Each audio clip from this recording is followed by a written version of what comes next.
Ladies and gentlemen, the biggest week, or even let's say 2 weeks in wrestling have happened since we have been here. A major snowstorm took us out from last Wednesday's show, so we are back today to talk Clash of Champions, Raw, and a major announcement for the women of WWE, as well as a major announcement for the women of Ring of Honor. And yes, we are going to get into the Ring of Honor Final Battle pay-per-view as well. We have so much to talk about. Who is the number one wrestler for Rolling Stone magazine? What are the Breaking Down the Ring votes going to say for all of our stuff that we have for our year-end awards? Well, we're going to do that today as we...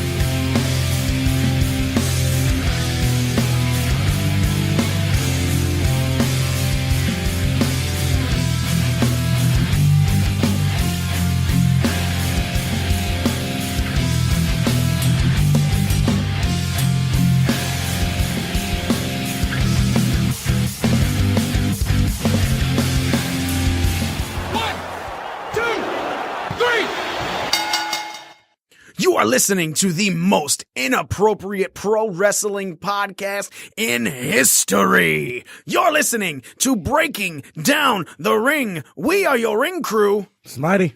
The next little thing. And the almighty one, the brand new Ring Crew Champion, Mikey. That's me. That's me. Look, there was a huge pay-per-view. Two huge pay-per-views that happened over the weekend. Ring of Honor's Final Battle on Friday night. WWE's Clash of Champions on Sunday night. And yet that is not what we're going to lead off with. Because on Monday night, WWE made an announcement that blew the roof off of the building. On top of that, while it is something that a lot of people speculated, you never knew because it was something that was a conversation piece about last year as well, just because of all of the things going on. WWE, for the first time ever, January 28th at the Royal Rumble pay-per-view, will be doing a women's Royal Rumble. Charlotte also talked about it on SmackDown on Tuesday. The winner, they're going to have both Raw and SmackDown people in it, just like the men's Royal Rumble. And whoever wins gets to vie for whatever title they want to go for, be it the Raw Women's Championship or the SmackDown Women's Championship. Raw is currently held by Alexa Bliss, which I don't think is going to continue after Royal Rumble. And Charlotte is the current SmackDown Women's Champion, which I feel will continue after Royal Rumble. So I want to ask Callie, to start off with you. When this announcement came down the pipe, even though even on our show we had been talking about it with the call-ups of the girls and everything, how it just made sense that they're adding, 5 more women to the roster and bringing back Paige, making it a 6 total that haven't been seen on TV, WWE TV, at least for the year.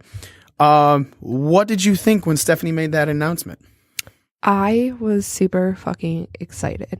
I know that we have talked about this, and there's always been the rumors for probably about a good year now of this happening, and it was since the Mae Young Classic was announced. That was the first. That was the bigger. Well, that was the bigger, but I didn't know when the announcement was going to come. I didn't know if they're going to wait like a whole nother year, or if we were going to get to see it this Royal Rumble, because it just you never know what's going to happen, right? And honestly, I saw it on Twitter before I ever saw it on Raw, and I was super fucking excited. Honestly, I cannot wait to go see this. I really want to go see it in person.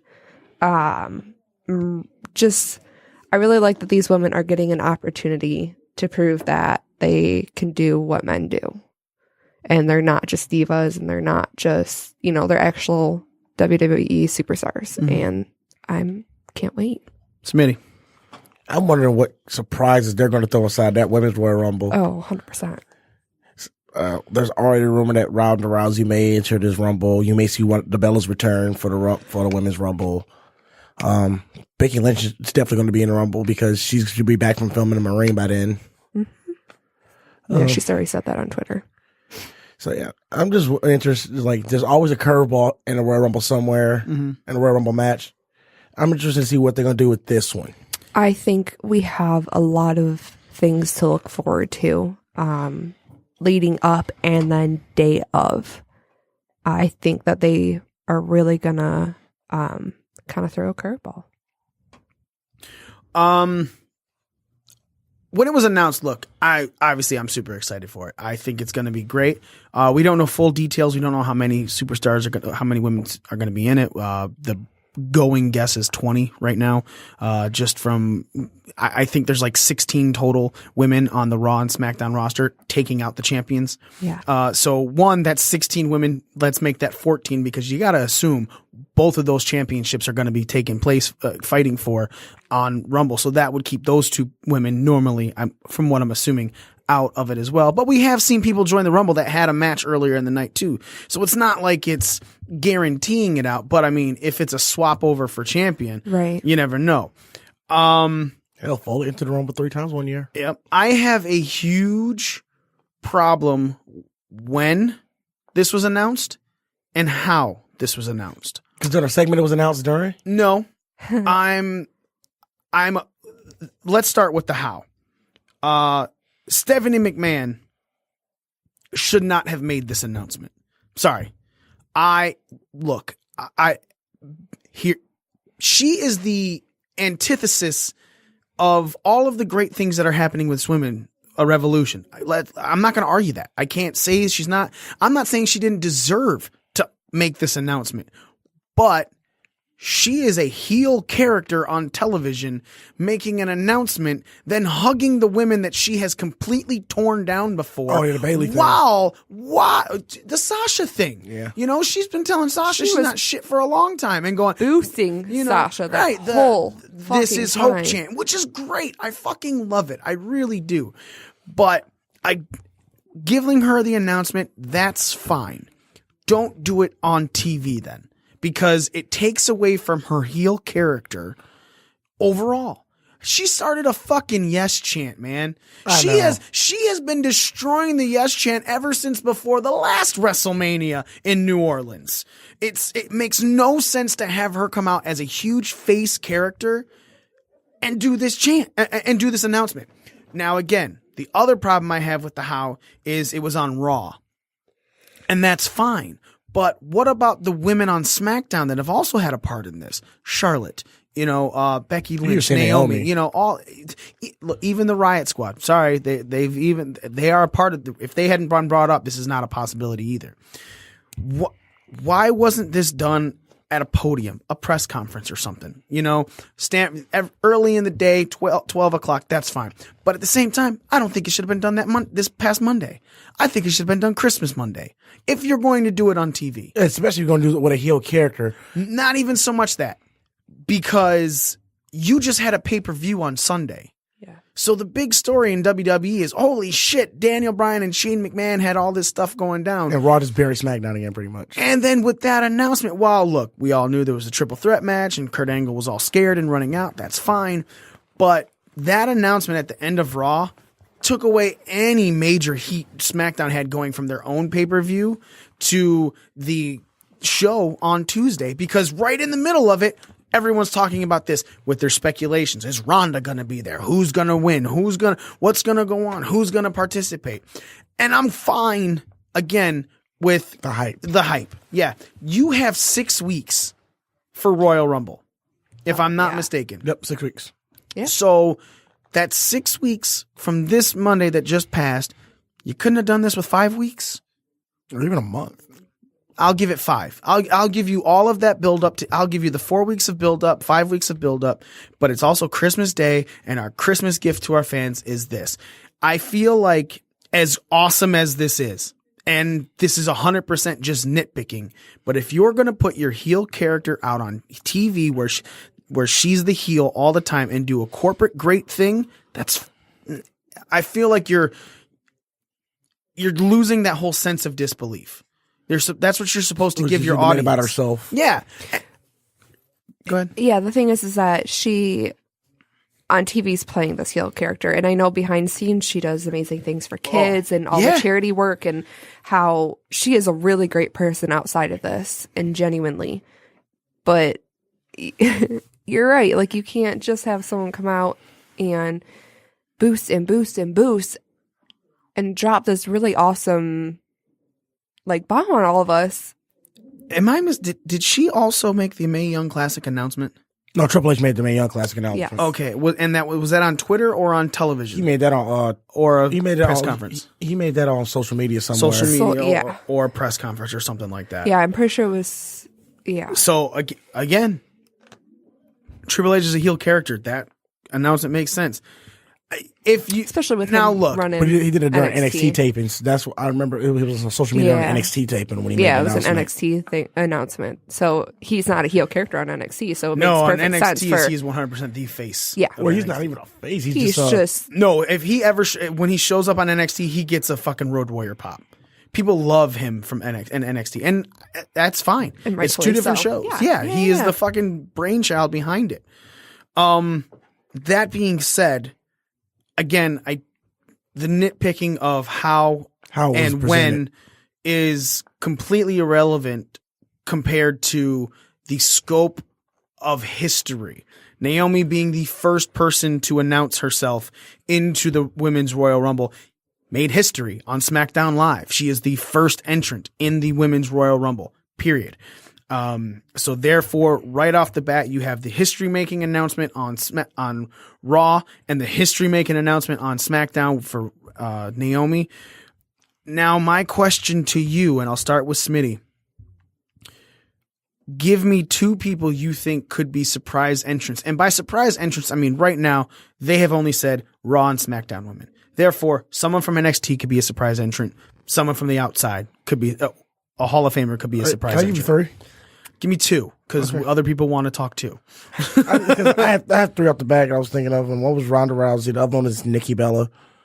I think, like I said, a Bella return and Ronda Rousey. All right. Just to start a pot for, we keep saying there's maybe a possibility for Rousey versus Charlotte at Mania, possibly. So, All right.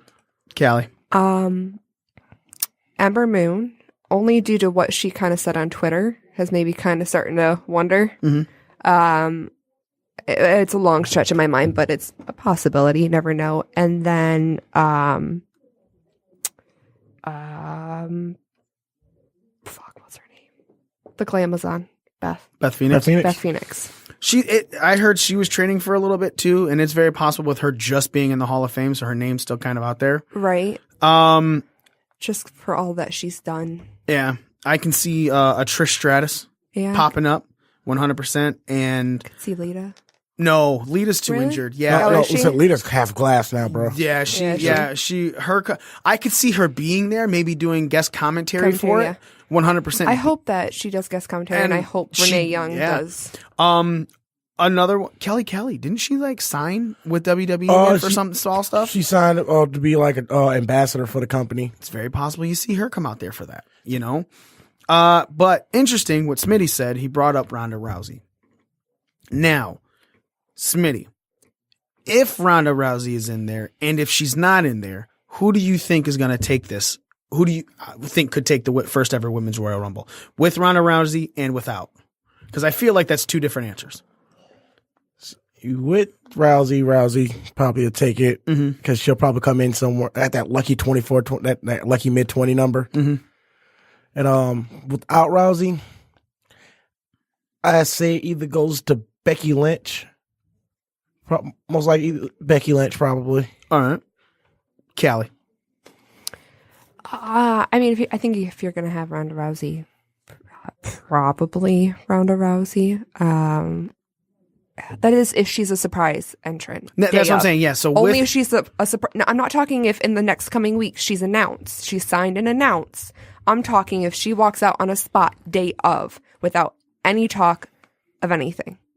okay. It's already been That's known my. that Well, no, No, it's not she's known. not signed. Oh no, she's not signed. This is she's in negotiation with WWE. Yeah, she's been in negotiation. Yeah, they've been in negotiation for a while. Yeah, Almost- ever almost since a the Mae year. Young Classic. So That's- that's when it really heated up, and then it died down really fast. But okay, continue. That And I know what you meant. Like, announced that she signed and she's going to be a competitor. I wouldn't think that she would win, honestly, if she Why? is.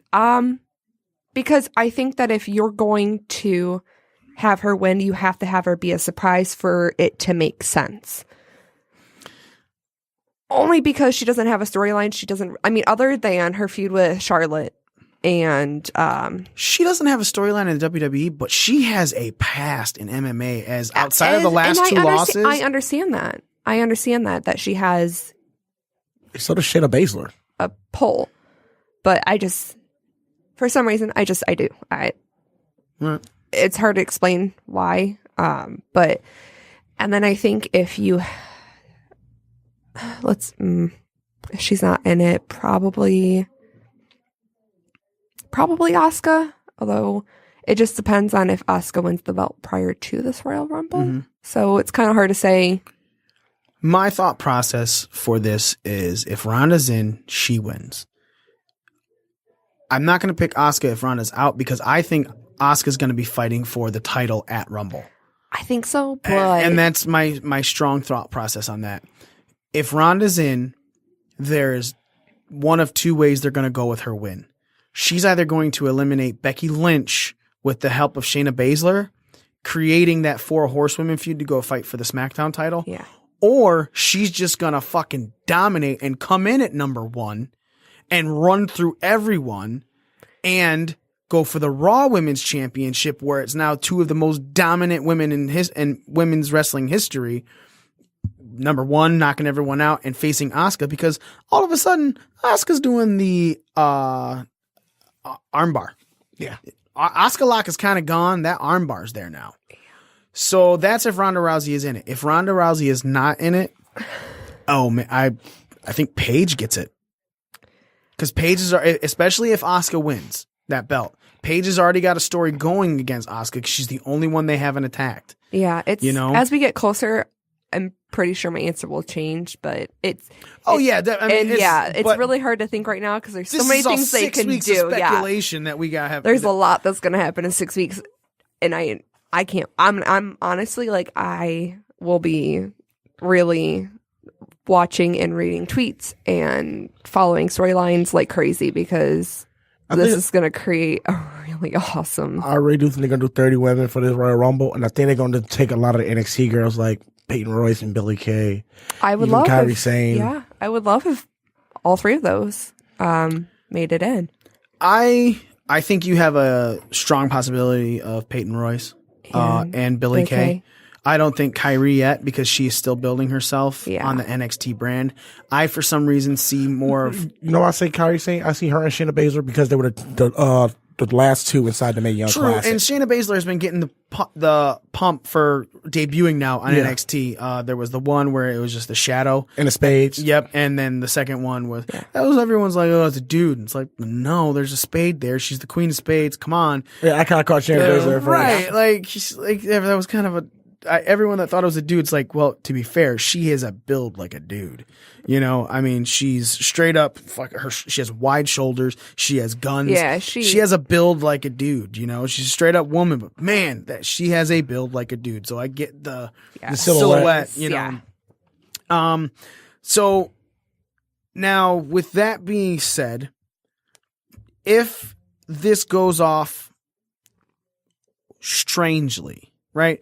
And I mean strangely as in when we're all when a strong majority of the wrestling fans watch this and finish watching this, most of us go, the strong majority goes, that sucked. If that is the case, as bad as that is, do we think this becomes a yearly thing, Callie? Because if it hits huge, look, yeah, we know it's more likely. It's a stupid idea not to make it a yearly thing. If this kind of blows the roof off of the Royal Rumble itself, steals the show, top 3 moments, matches, and everything like that.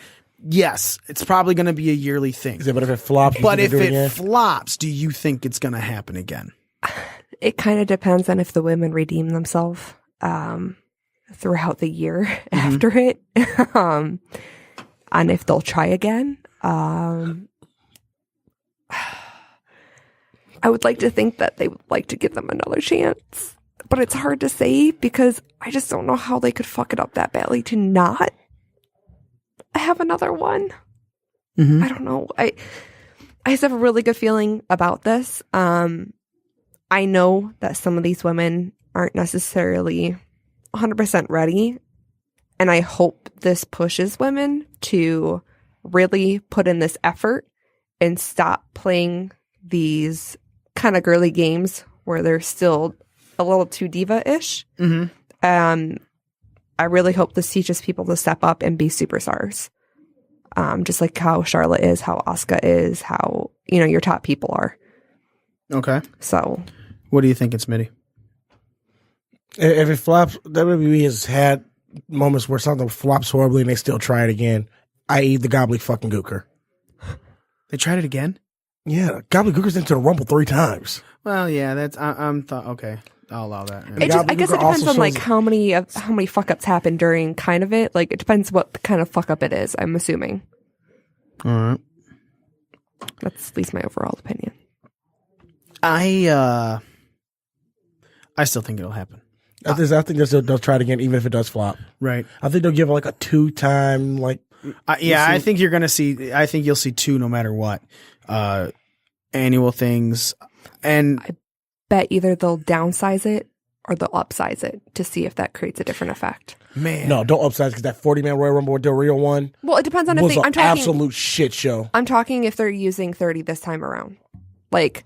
If they use 30, you think they'll downsize? If they use 20, you think they'll upsize? Probably. Man, I think it's going to be tough to find 30 women. I don't know. I don't think so. I say only way I see 30 is if you take some of these NXT girls and put them up there. Right. Because again, so if you're using the 14, and I say 14, let's just pretend the 4 women that are fighting for titles to keep or to win don't touch that Rumble. And if you got a 20-person thing and you bring in 2 Hall of Famers, i.e. Beth Phoenix and Trish Stratus, that leaves you with 4 more spots, and so NXT women or possibly, Ronda Rousey. People you have people who choose from Mae Young Classic. Because, a lot of these women were promised opportunities. Yeah. So I definitely think that also we could have the girl that just got signed while they were in the Indian Abu. Girl. Chick from India. Yeah. I think we have a possibility of seeing her come here and be in the Royal Rumble, honestly. Yeah. There's a lot of speculation going around about all of this stuff. There's a lot of possibility. Right. In general. With this, you think that it's not easy to get to 30? I do. I think it's easy to get to 30 because they have enough people on their scope and what WWE has promised opportunities. Maybe not this year, but definitely the second year around. I'll give you second year around. More than this year because I think if you do 30 this year, they're going to start small, I think. Yeah, I think the more than likely outcome is 20. Just for the simple fact that, like I said, on their main rosters is 14. And if you go 30, that means, and this is saying that, again, the 2 that lost the match for the titles don't show up in the Rumble. That means the majority of women in this match then, if it goes 30, are people that are not on your main roster. Because you have 14. So that means 16 of the 30 are not on your main roster. That's kind of overshadowing and watering down what you're trying to get over. So I just think that would be kind of a rough spot for them to put themselves into. If you put those 2 women in, it's still 48% of the match is people that you aren't featuring on a weekly basis. So if someone falls for one of those people, because even in the Royal Rumble, Killian Dane showed up last year, wasn't it? Yeah. And I think he was he the only NXT guy to show up? No, because Ty made his debut at the Rumble last year. Okay, but then he hit, and then he didn't come to the main roster until like 2 months later. Until after Mania. You're right. So so that's 2 out of 30 that your NXT people are. Right, but they do have a lot of men on the main rosters to begin with, though. I understand that, but at the same time, even if they gave a 3rd or a 4th spot, that's not overshadowing what you're trying to put Right. out all over on a But weekly I mean, basis. true. But I mean, that just goes because you have more. Your men are more showcased to begin with. So I say Dana Brooke. We say women are not used week to week. Alicia Fox or Dana Brooke are not used week to week. Man, I don't know. Alicia Fox been featured weekly recently, over the man. last couple of weeks. Yeah, but again, since ever Survivor since Survivor Series, you have seen Alicia Fox on Yeah. Raw. I'm sorry, since the month before for Survivor Series when she was announced the captain, Alicia Fox has been steadily featured on television for 2.5 months now. Dana Brooke is a person that's not really used on. And if you go to SmackDown, Carmella is barely used on SmackDown right now. Right, but she's there. but she has. Tamina has had more TV time over the last pretty much month than Carmella has. Well, yeah, but they're trying to build Tamina up to be a little more. Nia Jaxie. Yeah, Nia More a little- Jaxley. just a little more beast-like than. Nia Jaxley. I like that. Nia Jaxley. You're so strange. I know. All right. What's up with the Enzo Nia? That mixed match thing on. I'm so excited. Yeah, we'll get into that. First, let's go into talk about Clash of Champions and specifically the pro wrestling scorecards for Clash of Champions. Fucking tables. You can follow Pro Wrestling Scorecards. Get your own scorecards. As you see, we put it out onto our Facebook group. But you can follow them on Twitter at PW Scorecards, Facebook at PW Scorecards, Instagram at PW Scorecards. Get your own scorecards for every NXT takeover and WWE pay-per-view.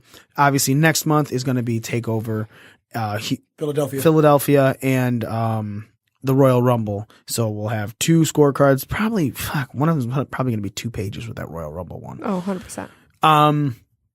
And you guys can see if you can stack up to us, the Ring Crew, specifically Probably. our champion. Oh, me. I feel like you shouldn't be allowed to like introduce yourself like that. I'm totally allowed to introduce myself like that because I'm the champ. You just keep it warm for me. That's This is a Christmas gift for That's fine. Whatever you Merry want to Christmas. say. You're fine. It's okay. Just wait So- till the New Year rolls around. When PW Scorecards put out their retweets and everything about who won, it was funny. The first one was like I want to say like a 91. It was like someone was like, "Yeah, can you beat that?" And then someone else was retweeted out to have a 96. Like, "Yeah, can you beat that?" And then it was retweeted out, and then I went and commented. I was like, "I had a 109." So I may have beaten the entire field. You got a 106. 109, sir. Here's why it says 106 on the thing, but fixed in the matches were the finishers for the triple threat match. Because at first, they did not count that as a double finisher at the end. Oh, so it came up 3 still. So they said that there were 2 finishers. Because the way Rude took the end of days wrong, Yeah. he sat down instead of falling face first. And so therefore it wasn't the scorecard people weren't like marking it as a third finisher because they said well, the end of days didn't hit. No, it hit. And I said if it didn't hit, Rude would have been able to pop up and break up that pin count. There was a reason that it hit and he was out of it. And they were like, fair enough. And then a whole bunch of other people said the same thing. So I didn't mark the score for that, but I think I got 3 on that one. yeah, I got 6 points on that. So technically 109. It says 106, but then that was fixed. So 109 points. I take the title back again. So now I am a 2-time champ. And that's cool. It's great. But what's even better is the loser this month. And it's our one and only next little thing With the littlest score. with the littlest score. That was good. Callie took the fall this time. And we're kicking around punishment ideas, man. There's been talks of polar You sexualize plunge. things and it's so bad. No, polar plunge. You can fucking wear a goddamn Onesie. yeah, you can wear a onesie for that. That's not sexualized. There was taking snowballs. People throwing snowballs at you. That's not sexualized. We didn't say get No, thrown hold on. snowballs in Your a other bikini. 2. Yeah, you Hold want to on. keep. Then I said running around the block in a bikini. To be fair, You said though- underwear first. and then for I the said record. or a bikini. To be fair, though, the reason I said underwear because my first thought is if a dude did it, I'd say in your boxers.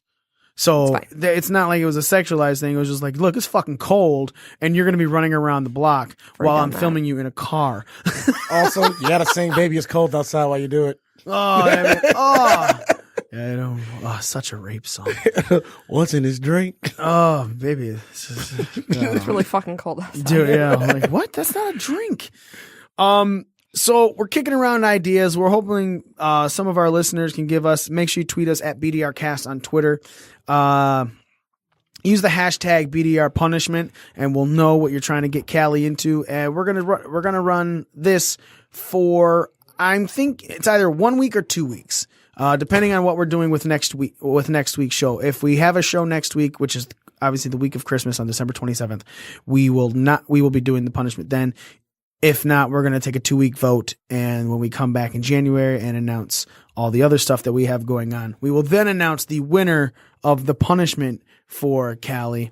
Callie, do you have any ideas of things that you think Absolutely are a fair not. punishment? Absolutely not. Nothing. Ice bucket challenge. Ice bucket challenge in winter. I don't know. Oh man, yeah, we could do That's that. easier than doing a polar plunge, just because where are we going to do a polar plunge? Oh, there's places. Kiddie pools. You put Yeah, kiddie pool. fill water up. Yeah, no polar. Well, she has to go like underwater. So it'd be Yeah, like, the problem is that you gotta do it safely though. Belle Isle. I don't trust that water. People go swimming in Belle Isle all the time. And there's some nasty niggas. No, I've gone swimming in Belle Isle. And you a nasty nigga. That's true. Well, no, I have a bunch of, like, there's the one beach area, which is fine. Yeah, totally. Did the polar plunge on Belle Isle. Yeah, that's 100% safe. Yep. I've been swimming in there. I'm fine. I don't have an In the extra winter? dick. It's cold. Yeah, that's the point of it. It's still cold. It's the same water. It's just colder. My point. Nah, never mind. I don't understand what your point is. You do realize, okay, number one, it's cold. Yeah. You're that's having me called go a in polar water. plunge. Yep, polar plunge. Do realize they get cold already easily enough. Okay. We don't need me to go into fucking. You won't go into shock. Hypothermia. No. You won't go into shock. You know when they do polar plunges, how they set those up, right? How? They have heating tents. They have special blankets Yeah, for the well, people. They I have. will have a heated blanket for you. I will have heaters. And most people do it inside of a what is it? What's the one little surf suit? What is it called? I got no problem if you wear a wetsuit. Wetsuit, yeah. I'm fuck am I going to get a wetsuit, you guys, this time of year? Dunham's has to have them. They have sports. Also, you can go online to the Dunham's website. You can Yes, get I the can summer- spend like $80. They're He's probably dropping $80 for this tattoo. Well, how about this? What? Honestly, and because Idiot, it's stupid. winter, 9 times out of 10, anything that's summer is going to be on sale. Oh, true. You'll get a wetsuit for like $10. Bet you can go on Amazon right now and find a wetsuit for $10. Ladies and gentlemen, we are looking at wetsuits. I'm breaking down the ring. I mean, why wouldn't you? Because we're trying to figure this out. So at the same time, if our listeners want to donate a wetsuit, that's fine. She wears a small. Medium? She wears a medium. Look at that. Look, man. She wears a schmedium. A schmedium? A small medium? Wetsuit and outdoor wetsuit women. Women, what? I'm already looking Women this up. wet. Boom. $200. That's cheap. Like the first one that popped up was super expensive. Fuck you. $60. Yeah, they got $25 ones. Where? Phantom Aquatic Women Marine Shorty Wetsuit. Here's one That's for $39. Here's one for $40. Let me see. That's weird because that's not showing up on Yeah, see? like mine. Yeah, you'll I be have the Amazon app, so I do too. Oh, there it is. Okay. Yeah, I another see one what for you mean. $40 right here. here's one for $37. Yeah, you'll be fine. The cheapest one that's a long, Yeah, I'm gonna want the long one. right? $65. Prime, get you here in 2 days. And here's one for 37 for 30 or 38 pretty much. Yeah, there you go. What size is it? Yeah, there you go. You'll be fine. Nice. You'll be fine. No one's trying to kill you.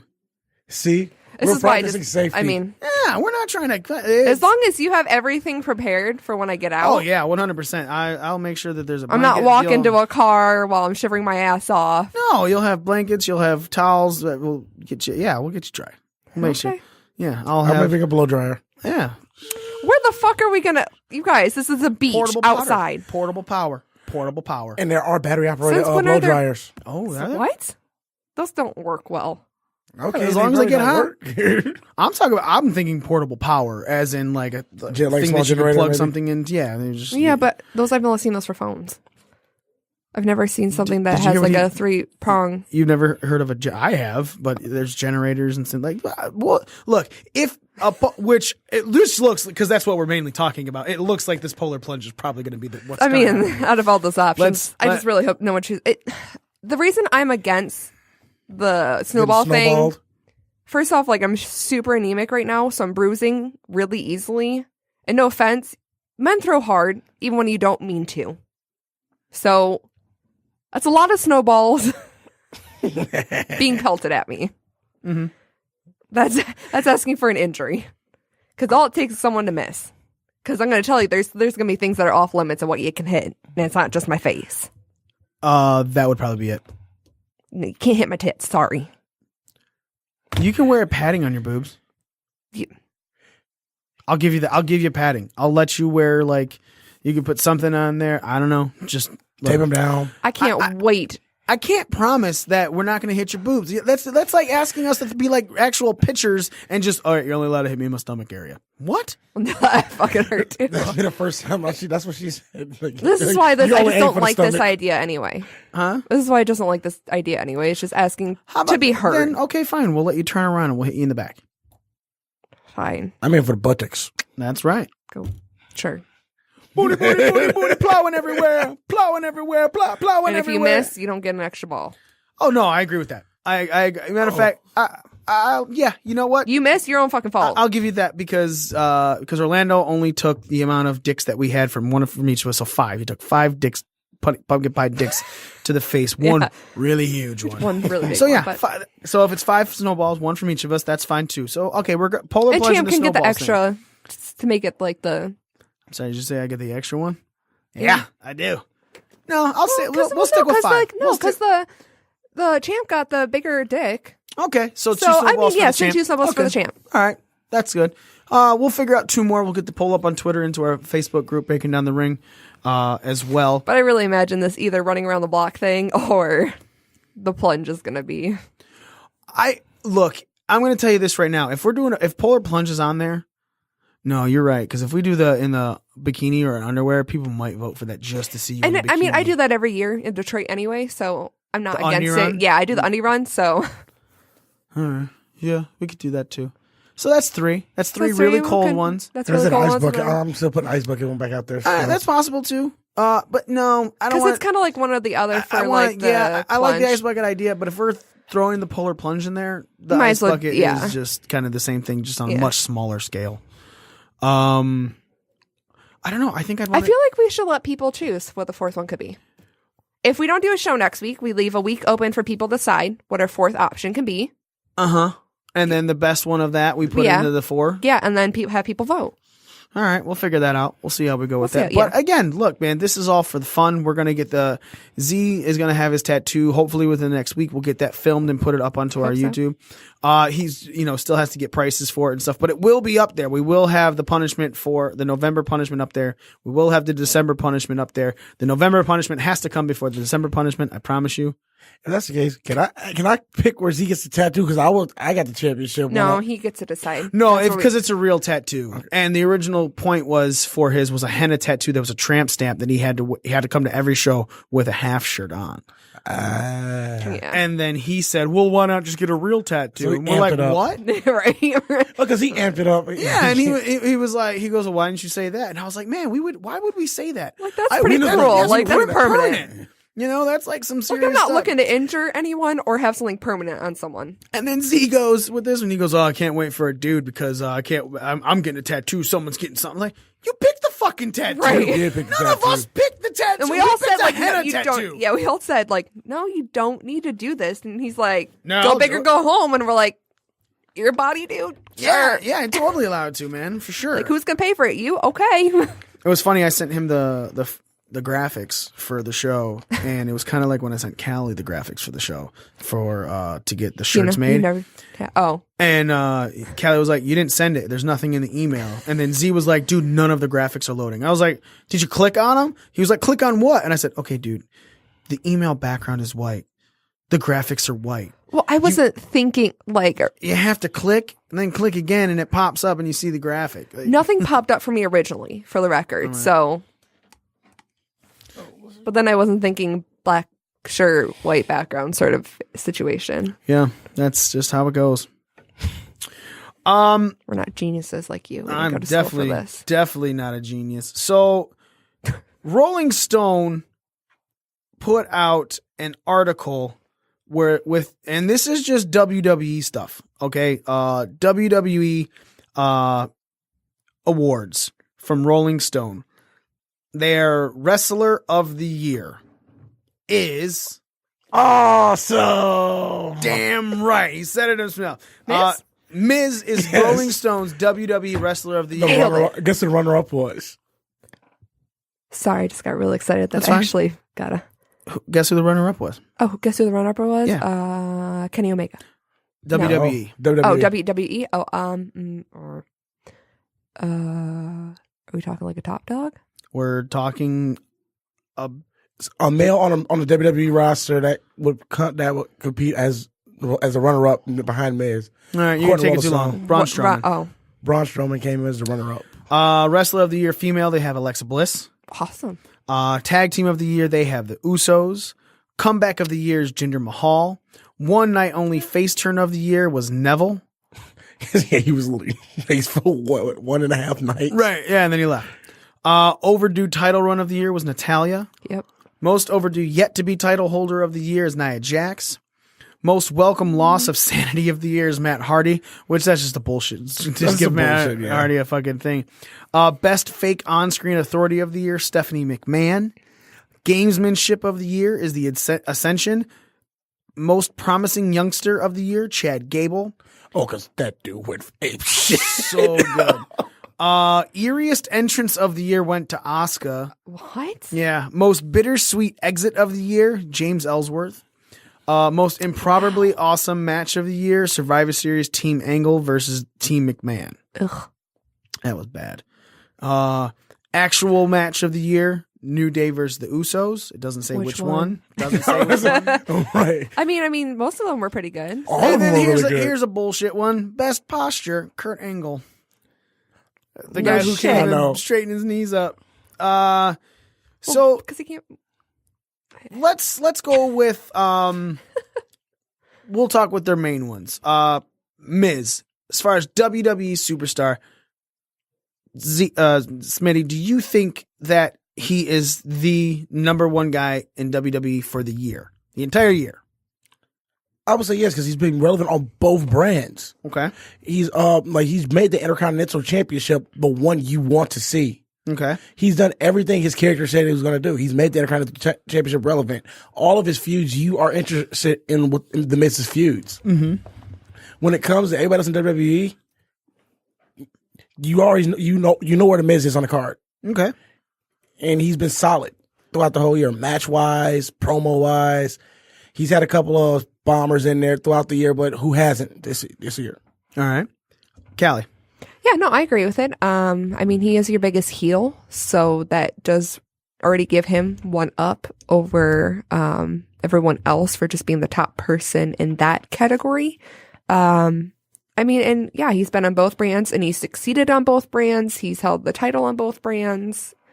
Title. He came over. Right. Well, yeah. But what I mean is he's successfully defended and whatever with it. So yeah, I wholeheartedly agree. He is active inside, outside the ring, social media. Like he knows how to be his character 24/7 in a good way. Man. You disagree. Can't wait for that. Also, they're using him and Maurice to push Total Divas now. That's fine. I kind of disagree with it only because of who I think is the WWE Superstar of the Year, and that's Kevin Owens. Now, the reason I say this is even though he dropped the belt at Royal Rumble in 2017 to Goldberg, he walked in the Universal Champion. He then became the United States champion with an amazing feud with Chris Jericho. Great job. Yeah, Culminating. then went to fucking SmackDown as the U.S. champion. Had a great run going back and forth with AJ Styles. right? Then after that had a McMahon feud, which is still going on to this day, where he's brought Sami Zayn up. Kevin Owens put Goldberg over, put Chris Jericho over, put Shane McMahon over, even in winning, and has brought Sami Zayn back up to a level where a lot of us have wanted to see him while he was floundering. I think Kevin Owens is the superstar of the year because of what he's done all around. Who's been the most talked about program on Raw when it was him and Jericho? That Festival of Friendship was one of the main things. And then the feud going into Mania. Sure, maybe the match wasn't amazing, but in all honesty, name an amazing match Miz has had all year. He's had good matches, but nothing amazing. Nothing like, wow, that's the best match of the year. It goes to Miz. You know, Kevin Owens. I think he's had solid work in the ring. I never say he had the best. Yeah. Oh yeah. None of us have ever said that, so if Kevin Owens isn't number one, I definitely think he should at least have been runner up. You know, I agree. Miz and KO, I think, are the top two as far as WWE, because if Jericho didn't do this New Japan thing, I would have said Jericho was the WWE guy. Because that run is the best, but he has the New Japan route. But his New Japan run is more than promoting his cruise too. Right, but at the same time, either way, he's doing his own thing. Yeah, and cool. it's he's been away from WWE since the one match after SummerSlam, was it? Yeah. But he's doing fine. So. Yeah, you know, but he's not straight WWE, so that's why I can't say WWE guy of the year. Right. Obviously, to me, the WWE guy of the year has to be there from beginning to end. And even though Miz is on a break right now with whatever, the Marine, WWE film. and at the same time, he's got a baby coming, so he's going to be gone a little bit more. He might show up for the Rumble, maybe. He said Marine 6 is supposed to be done filming by the beginning of January anyway. Yeah, but again, you never know. Here's where I'm going to disagree with you and love Kevin Owens. Yeah. So you're a KO fangirl. Yeah. She like fat boys. Hey, again. So stupid. Guys, I have a bed. You're the fucking worst. You choosing. So, sorry, just think about like a year ago what happened. We'll get into that in a second. So, what came up in memories? Talked about it when he held me at Nerf gunpoint. Don't remember. See, now you've got my interest. Oh, when I shot you in the face? No, okay. With the Nerf gun. With the Nerf gun. We were discussing a memory today, what happened a year ago with my little, what we teased me for. I don't remember. Oh, Jesus Christ. I'm stupid. Yeah, apparently so. Was it your second job? No, shut up. So, no second job. No such thing. Okay. There's no such thing. This is the second job. So, my thing with KO is that there was a time when I wasn't, like, impressed. He went through, like, a period of time when I just wasn't impressed with what he was doing. Just because, granted, that was, like, what they were doing with him, but I think he floundered where the reason I think that Miz kind of trumps, although I do agree with you, the fact that KO has put over people that Miz hasn't done that. Mm-hmm. What? The Miz is the reason that Shut Bo up Dallas for 1 second. Hold on. Curtis Axel are relevant again. I understand that, but that's two people. Okay. There's the whole list that Mikey gave for KO. It's just that he floundered for a while, and I don't know, like I kind of lost a little interest and had to worry about where he was going to go. And I didn't ever wonder about that with Miz. When did he flounder? Kind of like a while after he lost the belt. Which belt? The Universal title? Not a U.S. No, because the U.S. then he pretty quickly got the other.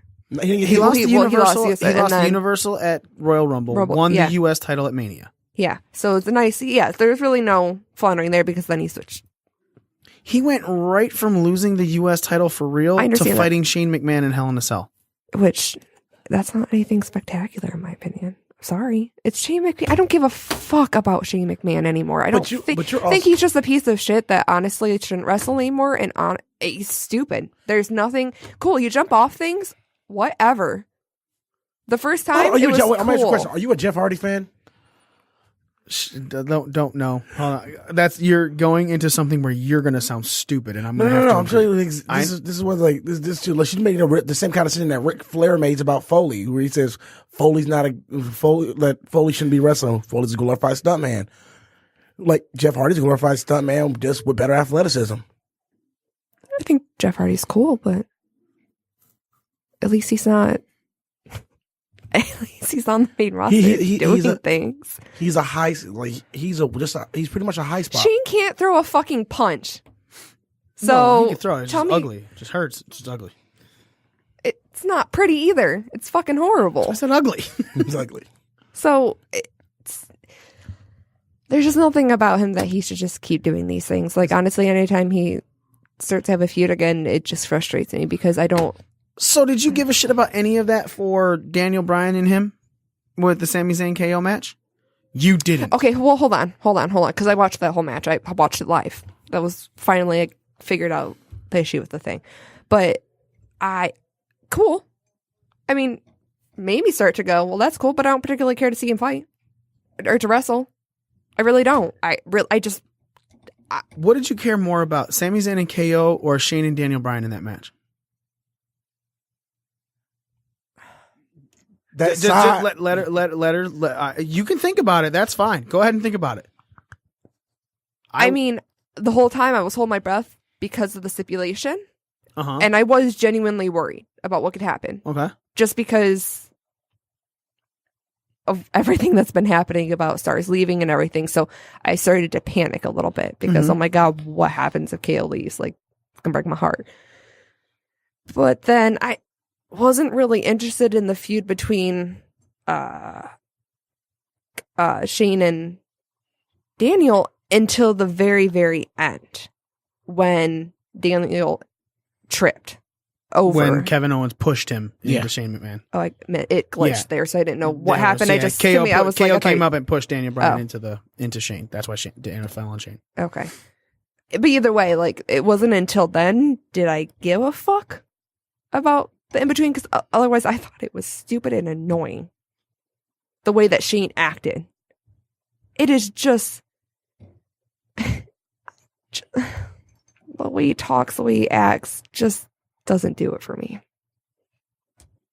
I had a conversation about it. They said, "Do you think Dan Bryan's going?" I'm like, no. If anybody looks like a heel in this situation, it seems like Shane is looking more like a heel toward Owens and Zayn at this point. And they need to get Owens and Zayn away from Daniel Bryan, because anything Daniel Bryan related to the WWE Universe pops for. You know, it like that Yep movement needs to be done as of this Tuesday, where he told them to wipe that smile off their face. Yeah. More people were wondering about the Daniel Bryan Shane thing in that match than they were the actual match, to the point where I didn't even think the match was good. The match was mediocre at Yeah, best. it was okay. It wasn't a great match. It had a great ending. You know, like she said, the last couple minutes of that match were really good. But it wasn't because of Orton, Nakamura, Owens, and Zayn. It was because everyone was like, oh my God, which one are they going to do? Because then Shane stopped counting after Daniel fell on him. And then Daniel quit counting, you know, and it was 100% Daniel Bryan and Shane McMahon that got that match over. So I understand. I never argued with Orlando when I said I don't think Shane needs to be a feature performer consistently. But the bottom line is Shane McMahon is a featured player on SmackDown and is running the most popular program in WWE. Yeah, he is. Period. There is nothing on Raw that is more exciting than what's going on between Shane McMahon and Daniel Bryan, which stemmed from Shane McMahon and Kevin Owens. There's nothing more popular in WWE than Shane McMahon and whatever the fuck he's involved in, look, I'm glad it led to Daniel Bryan, and I would love for this to lead to have Daniel Bryan cleared and fight Shane McMahon at WrestleMania, or fucking fight Randy Orton at WrestleMania, because Randy Orton's pissed that he got the 3 count called on him quickly by Daniel Bryan. I think the end of that match was great because there are fucking 10 ways you can go with it. It didn't set, we're going to go down this fucking road, because right now WWE's either going, hey, we can do this. We can do it one of two ways, one of three or four fucking ways. All involve Daniel Bryan. Daniel Bryan getting off of TV because his contract's up in September, and this is him getting fired and gone because he's met his dates, and we'll just pay him out. And if we take him off TV, that means he's out of the spotlight, and we're not promoting him to go somewhere else. It can make it look like Daniel Bryan is going to fight at WrestleMania. It can make it look like, and it's, if he fights at WrestleMania, there's more than one person he can fight.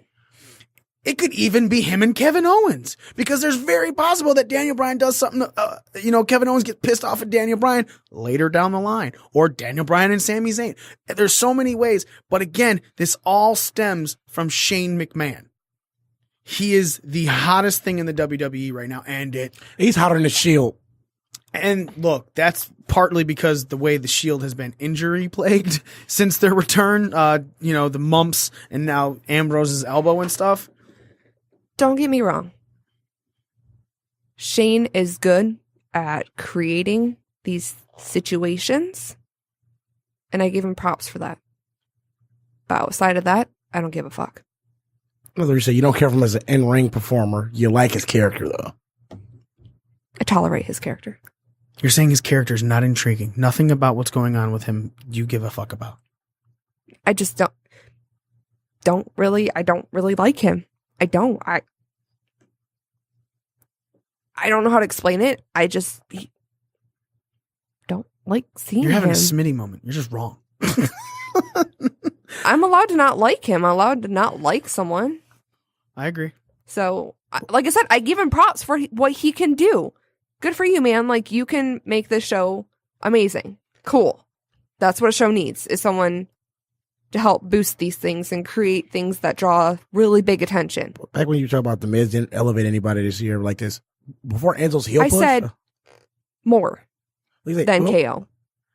So he may not have more, but he did elevate guys. He elevated Enzo before his. I didn't mean his like current no heel one. run. That you didn't do anyone. So before Enzo went on his current heel run, the Miz was the guy to put that fire under him when he won Cruiserweight Championship the first time. I'm not going back into that. We're not going back into last year because the whole him and Ziggler thing, we probably said that was probably the best feud of the year last year. Oh, it was really good. So we announced Rolling Stones awards, and we are going to have our own end of year awards, our own Breaking Down the Ring awards, 2017. We've got, obviously, some are just the go-to. You're going to have Wrestler of the Year. You're going to have the Women's Wrestler of the Year. You're going to have Tag Team of the Year, and Match of the Year. Those are like automatics in anything. So what we also want to add things to us that coincide with our show. We're going to have the most inappropriate moment of the year. That's going to be something that we're going to get these things up there, and you guys are going to be able to vote. Can we have our own podcast? Like, moments? Like almost on our podcast. Like our most inappropriate podcast moment? Let's just make the most inappropriate moments our podcast. Yeah, that's fine. That just makes more sense. I agree. Smitty, you mentioned a couple before we came on air. Like say something like the heel of the year, face of the year. All right. I wouldn't know how to word it, but like who screwed up the worst this year as a career wise? What do you mean career? Like Neville or let's see, Rich Swann just got arrested and got took off of television. How Baron Corbin got the backstage heat. All right. Like who fucked up their chances the most? I just wouldn't know how to word it. Okay. Just who bombed their career the most? Screw up of the year. Screw up of the year. Fine by me. I like screw up of the year. There's a couple other ones I mentioned too. So I remember the face and heel of the year. Turn of the year. Turn of the year. Turn of the year was a good one. Face or heel turn. So best turn of the year. All right. Which I think that's going to go along with my wrestler of the year. I'm pretty sure. Basically, so when we're saying face or heel turn, like Bobby Roode when he went from NXT to SmackDown made a face turn. He went from a bad guy in SmackDown to a face, a bad guy on NXT to a face on SmackDown Live. on SmackDown Live. You had Braun Strowman go from what was a heel to a face. And that was organic. Yep, super organic. To another super, which I don't know if I'm gonna. I would say Enzo had a good heel turn. Enzo went from face to heel. Yeah, 100%. You all right over there? Yeah, smell. Not me. I don't even smell anything. I claim mine if I do So it. yeah, something like that. Cody Rhodes had a good heel turn when he joined the Bullet Club this year. Man, it's oh yeah, faction. Thank you for mentioning the Bullet Club. Best factions like Bullet Club, New Day, The Shield. See whoever has the best faction. So that is Swerve. Can we kind of create lists off the air of these?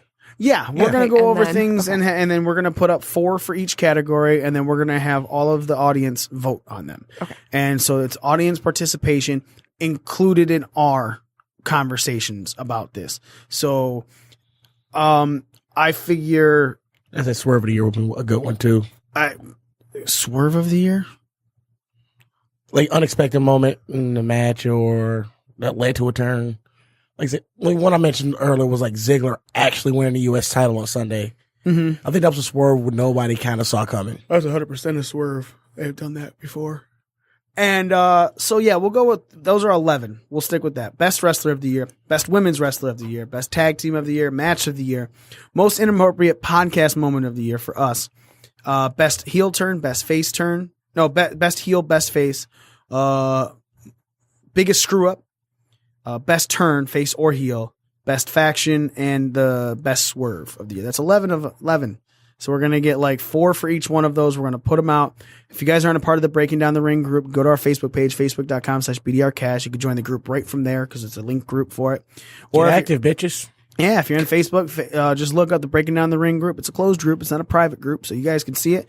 Ask to join. We will approve you. We approve all of the people that listen and even those who don't. If you're just a wrestling fan, you can go into that group.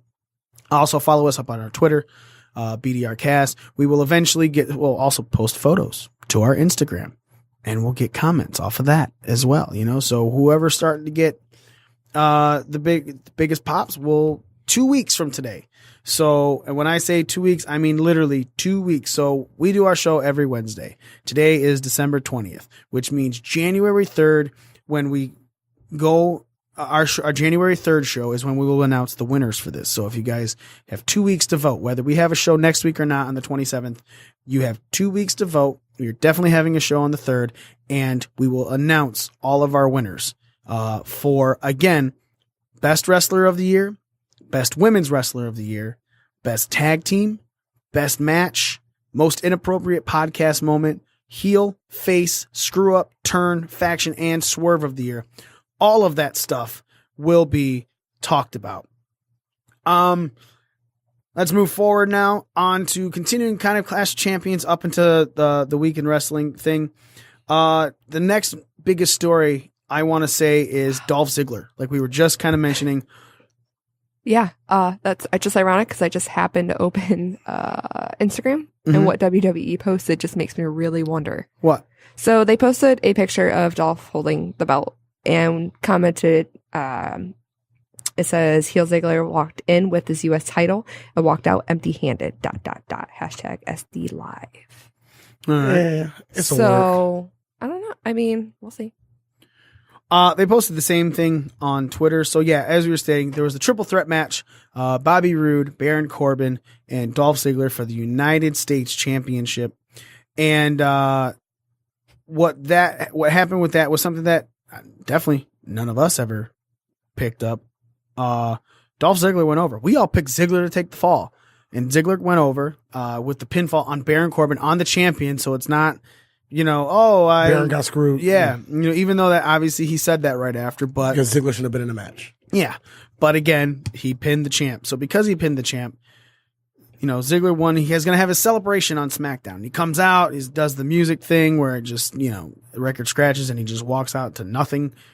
And then he talks about how the fans don't deserve him. Nothing anyone appreciates. Accolades. You know, they don't appreciate him. He showed his wins, his 2 United States Championship wins. He showed his 5 Intercontinental Championship wins, and including the World Championship win, where the heel, Dolph Ziggler, got a Road Warrior pop over the face, Alberto Del Rio, which is basically unheard of. It's not like he was the baby face waiting to cash. No, he was heel as fuck. Yep, and he had Big E as his muscle and that AJ Lee as his girlfriend at the time. Yep. So he said, "You guys aren't deserving him," and he goes, "And that's how I feel about it." Threw the title down, set the title down in the middle of the ring, dropped the mic, and walked off. Do you care, Smitty? Not really. 'Cause I think it's a work, and that was Ziggler's attempt to do a pipe bomb, and it just didn't go over the way. I don't think it went over the way they thought it was until the whole put the title down, walk off. But I still think it's a work. That crowd didn't give a fuck about Dolph Ziggler. No. WWE has ran this Dolph Ziggler leaving thing into the ground for 2 years now. Your best conversation about it was Miz versus Ziggler. If Ziggler loses, he leaves. If he doesn't win the Intercontinental Championship, he's done. And at that time, everyone was like, man, we know his contract's up. And you knew he resigned after he won. Yeah. And therefore, work. You know, it's not even that it's a work. It's too much, man. I'm kind of over being told Dolph Ziggler's going to leave. Oh, he gets the title. I mean, look, great. And now you're saying, just go. I mean, yeah, because even like the Vegas odds had him at like a plus 1080 or something. Like if you like bet $100, you win $1,000 for that. Like God, whoever bet against. Like Vegas wasn't even thinking. Smart money was not Ziggler's going to win. None of us picked him. Corbin and Rude, obviously, all the choices here. But everyone picked Ziggler to get pinned. Every one of us. I did. All of us picked Ziggler to take a pin. You may not have. You may be the only one. No, yeah, even you. Yep. You picked Rude to win. Callie picked Ziggler. Oh, that's right. Because I was like, oh, they're not going Z to pin picked Ziggler. Baron. I know I picked Ziggler taking a Joe pin. picked Ziggler. Smitty picked Ziggler. Orlando picked Ziggler. And I picked Ziggler. That was the most unanimous one of all of it. Outside of Mojo winning. I think everyone picked Mojo to win over Ryder as well. But again, of the extras, none of us have not all of us have ever picked the exact same extra. I don't think. Outside of maybe a pin. Right? Like, someone to take a fall, none of us have all picked the same person. Yeah. Because None of us have picked the same person to make the fall or take a fall. Someone's always been a little bit different. Everyone on this show was unanimous. Ziggler was going to lose, and he won. And then he said, "Oh my, fuck this! I'm leaving again." And I don't. And like, go, bitch. Just do it now. Kind of. Are you intrigued at all by this, Callie? A little bit, just because I'm kind of wondering if this is him this is him actually going, you know what? Fuck you guys, because he's, in his, I'm thinking he's like, I deserve this. Like, I've come this far. I've done all these things. Like, I should win this. This is for me. And when I walk out, like, I should get some sort of really big reaction, and this is going to be great. And when he walked out and got the reaction that he did, maybe people did, but he did get a pop when he came out though at first. It wasn't a big pop, but he still got a pop. But for someone just winning something unexpectedly, really, there are Ziggy fans out there. Yeah, of course. Well, everyone has fans, otherwise they just wouldn't be there. I mean, let's be real. There has to be some sort of fan base, but it's not like you got the non-Ziggler fans really on board or booing. I mean, there wasn't much of a reaction. Yeah, Dolph Ziggler has the quietest reaction of anyone in the WWE right now. Well, just because it's like, we don't know what the fuck what was going on. Well, it's not so much that. It's they run to the ground already. Yeah, people don't care about him. Yeah. Like, he gets a quieter reaction than Bray Wyatt got during the Woken promos. When they were going back and forth, people, the first time. I'm just talking the first time. When they were going back and forth, and Matt got a huge pop. Ah, yes. And then it went to Bray Wyatt, and it was, and then back to Matt, yeah, and then back to Bray, Matt, yeah, Bray. Like I was like, my Night and day. God, there is nothing, not a boo, not a slight cheer, yeah, no, quiet. It was like it's like Kevin Dunn hit the mute button on the audience mics. It was bad. It was bad. It was bad. It was bad. Like I say, Bray is another guy that's like Ziggler, where they pretty much run this guy to the ground. Really does some hokey shit. What? They've just done so much hokey shit with Bray. Yeah, but again, so Ziggler, But Ziggler, what the fuck? some people, sure, man, they're excited about this, so they give a fuck. It's like, oh my God, what's going on? I'll be very honest. If you give a fuck about this angle, you only give a fuck because he had the title. Because if he would have walked out there and said, you don't deserve to see me anymore, and then just like, I don't know, fucking took off his, a Ziggler jacket and said, or a t-shirt and put it on the ground and then dropped the mic and walked away. Not one person would have been like, oh man, what's going to happen with Dolph Ziggler? Everyone's more like, oh my God, Dolph Ziggler's the U.S. champion. What is he doing? Yeah, that's pretty much what it is. I think that's why some people are intrigued. It's like, because Ziggler just won a championship. It's like, yeah, you don't deserve me. Here's your fucking title. Yeah, I'm out this it's bitch. because he won the belt. It's not because you give a shit about the Dolph Ziggler. It's because you finally, for the first time in a year and a half, give a shit about a Dolph Ziggler storyline. Well, honestly, and also my real thing is, what are they going to do from here? Do you really think as much as I'll teach you about the Baron Corbin, do you think Baron Corbin and Ziggler can carry a program together?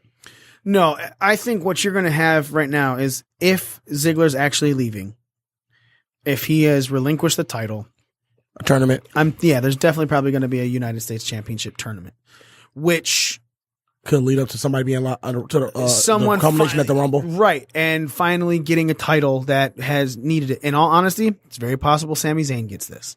You know, I could see a Sami Zayn run to fucking WrestleMania. I could even see Bobby Roode winning it. And Bobby Roode getting a run even further than WrestleMania. So if Bobby Roode gets it, that means there will be a tournament and it's going to culminate at the Rumble, and that's where you see Bobby Roode. Oh yeah, if that's what they're gonna do, 100%. In all honesty, It'll be Corbin and fucking Roode at the Rumble. Because they're gonna make it seem like this is Corbin getting his shot back at his title. no, I mean it doesn't have to. You could throw Rusev in there, man. Get him out of the tag division, even though he's super over with English. If you're gonna have a Bludgeon Brother, dude, I'm telling you right now, those Bludgeon Brothers are either coming for those titles at Mania or Rumble.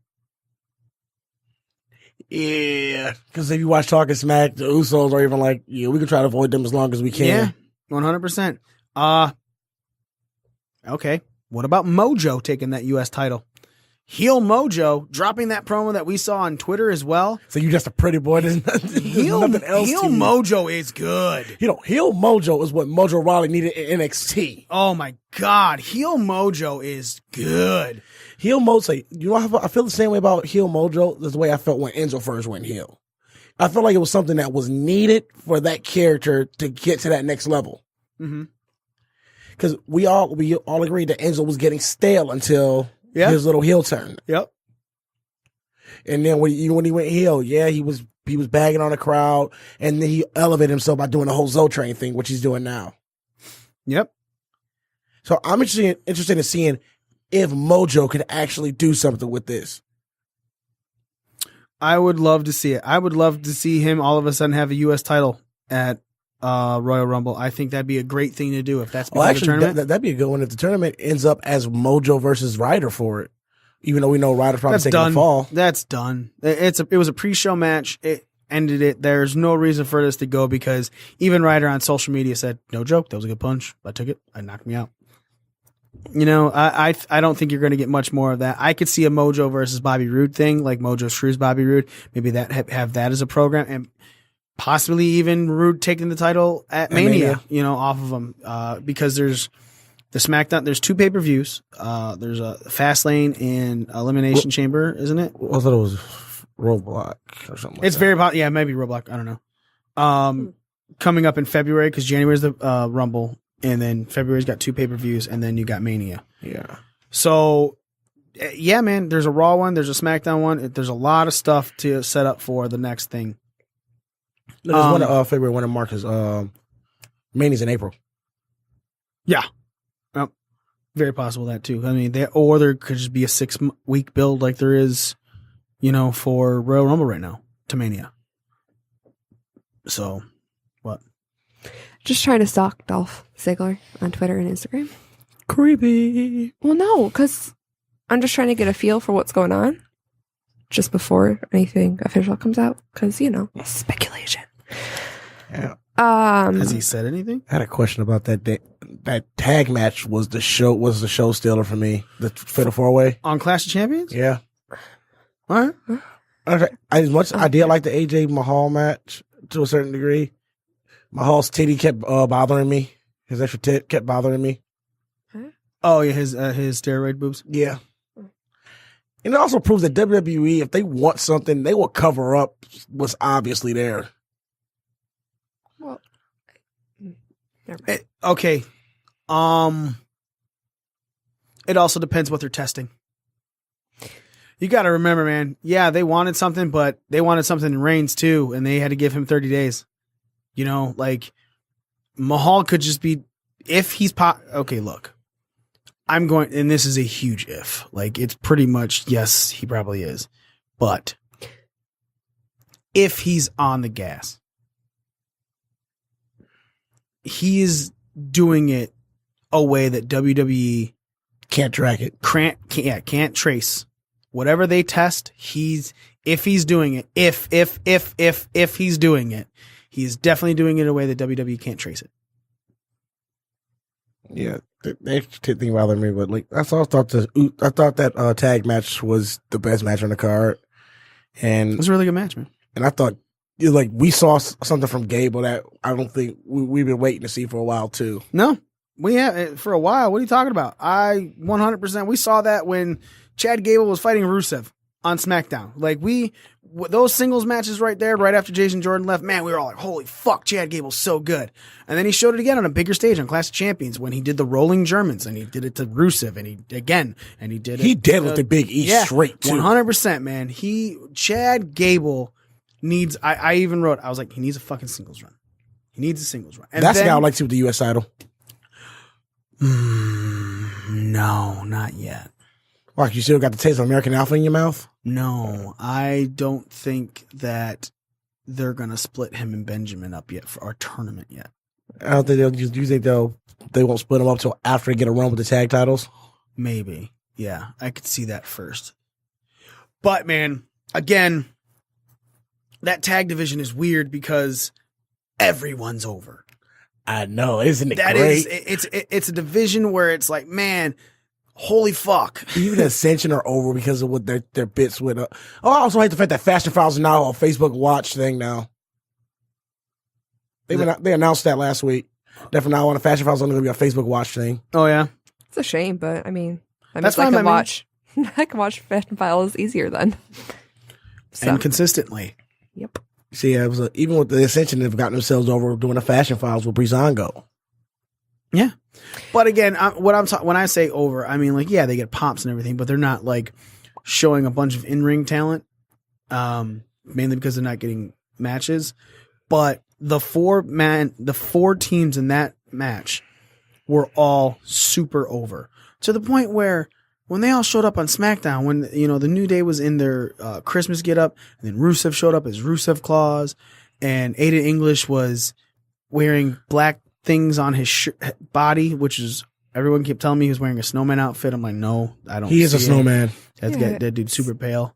I don't think that was supposed to be a snowman. Yeah, I don't think that's a onesie at all. I think he just put 3 black things on his fucking chest and said, hey, I'm wearing a snowman outfit. You're stupid. So, but again, I am of the mindset that those 4 teams are super over. Rusev needs to stop being told he's a heel. Because Rusev and Aiden English with Rusev Day are so over. They're about as over as Miz and Miz now. My God. When the New Day are fighting you, and then the New Day chants go over to Rusev because it's no longer New Day Rocks. It's Rusev Day. Rusev Day. The whole fucking match, dude. Oh, also, I love the fact that the New Day turned out that whole thing into we want some pancakes. Yeah, 100%. Like they had to do something. Pancakes over. They had to do something different, man. They had to do something different because everyone else was chanting Rusev Day. These niggas got pancakes over just to save face. They get everything over. They flapjack That- English into a flapjack. That line that night. The line by Big E is the greatest line in wrestling You of didn't- 2017. Straight up, when he just yelled out, "You don't flap the wrong jack, sucker." Everyone was like, "What?" I broke out in laughter when I saw it. I was like, Everyone did. he just went straight blaxploitation on this. He went Booker T. Blaxploitation. Mm-hmm. Yeah. All right. He might as well just say, Hulk Hogan, we coming for you, nigga. Whoa, he did not. I said he might as well. But he didn't. But he didn't. And yeah, man, Rusev is so over. It's ridiculous. It is. I love it. Yeah. Yeah. Why? Because I like this side of Rusev. Really do. I am intrigued. Well, you follow him on social media. That's the kind of side you kind of see with him because I follow Lana and he's on there a lot. So his own Twitter's pretty awesome, and other social media accounts pretty awesome too. so is Braun Strowman. Braun Strowman is like a guy I would like to hang out with outside of WWE. Really? I don't think I've What about his Tinder profile? I actually saw that. Have you not seen the pictures for Braun His Strowman's actual name Tinder is profile? Adam No. something. What- Yeah, go look up Braun Strowman's Tinder profile. I don't have Tinder. No, just Oh, no, look. look Like it you up. can go on, you can Google it. You can Google the picture. Yeah. It's just him like this. And he's like in a pool and shit like that. He's like I think he calls himself Country Strong. Does Yeah, he? country. That's tattoo he had on his arm too. Okay, yeah. Yeah. Because it's like in the Tennessee, like Yeah, Tennessee Country Strong. Yeah. Rusev is, it was said on our Twitter as well. It was Rusev and Aiden English are Miz and Damian Sandow. 2.0. 100%. They were not supposed to be this popular, and they're exploding in popularity. The difference is Damian Sandow could leave and be awesome in the WWE. Like, if Yeah, he he stayed could've. there, he could have had a good run. Who's Damien? Damian Sandow. Yeah. Who's that? So Miz, all right. So there's this guy, Damian Sandow, who Was floundering for years. not really floundering. Like, he was over, but WWE never really gave him Give him a much. push. So he was kind of like, people were just like, come on, man, give him a fucking shot. Well, then they put him with the Miz. So then he became Damian Mizdow, and he was doing everything Stunt the Miz double. did. Oh, he was running through the whole gimmick thing where he was doubling everybody. Yeah, and then he became Miz's stunt double, and he goes over as the double, and then he got over as Miz's stunt double, and then they broke up and they released him. Oh, no, because they released him right before they was doing the Axelmania, and Sandow was doing a Macho Mizdow gimmick right before he left. I feel like I need a Tinder. You feel like you need a Tinder? Yeah. All right. Desperate times call for desperate Wow. measures. Desperate times call for desperate measures, I guess. Yeah, go ahead, get yourself a Tinder. We'll advertise it. We'll have everyone No, swipe I right don't out know. there. Don't care about that part. When everybody, I just want to see who I come across. she saw Adam's picture. You mean No, you want to that's see not. who comes across you? Hey-o. No, I'm not worried about that part. Got that covered. She said you got to aim for the stomach. Hey-o. Still across it. Still across it. No, I just love to read these interesting Tinder things more often. All right. So yeah. So Aiden English, if he separated from Rusev right now, I would not get a good run. I wouldn't be able to sustain a good run by himself. I don't like Miz. I mean, like Damian Sandow could have if they didn't put some gas under him. Yeah. I don't think you could give Aiden English enough gas right now. Not even in a 6 months time. Sorry. I think Aiden English. He's also a really solid in-ring competitor. And you saw that on Sunday. I agree too. with that. And you know what? I think him and Sami Zayn are like the two people that are really good mid-carders, help put people over, help get people over, maybe give them a title, not too long of a reign, kind of like an intermittent thing. Like, again, when I said Sami Zayn for U.S. title, yeah, 100%, it could work. It could work. But now with Mojo getting the gas that he has, with the heat, that fire and stuff, I can see Mojo taking that title before I see Sami Zayn doing it. And again, that's me being a Sami Zayn fan. I love Sami Zayn. I think Sami Zayn right now is hilarious as a heel. He's super confident. And the fact that he's just pretty much a lackey. Right. Yep. Check. Double check. Yep. Triple check. I think. I think Kelly signed up for Tinder. No, I didn't. I just love the internet because there's Braun Strowman in a corset. Well, he was a rosebud when he first started in WWE. Yeah, but he's in a one. But have you found the Tinder thing that we were talking about? Yeah, I did. Okay. Yeah, that's why. Fuck you been for when I said the whole Tinder thing. Oh, it's because you found Braun Strowman. It sounded like because you just found random other funny things. It's gotten better. She's stalking Braun Strowman on Tinder now. Oh no, I'm not. It was the fucking internet. Google's a horrible place. Yeah, so if you remember Braun Strowman when he first started, he was not this monster among men. He was a Oh, I know. rosebud. I remember him being a rosebud in WWE. He doesn't want you to know that, but He we had was that discussion. adorable. He was beautiful. Another pay-per-view that happened over the weekend on Friday was Ring of Honor's Final Battle, which is Ring of Honor's basic. It's their WrestleMania. Nope. Final Battles are just year-end show. Best in the world is at WrestleMania.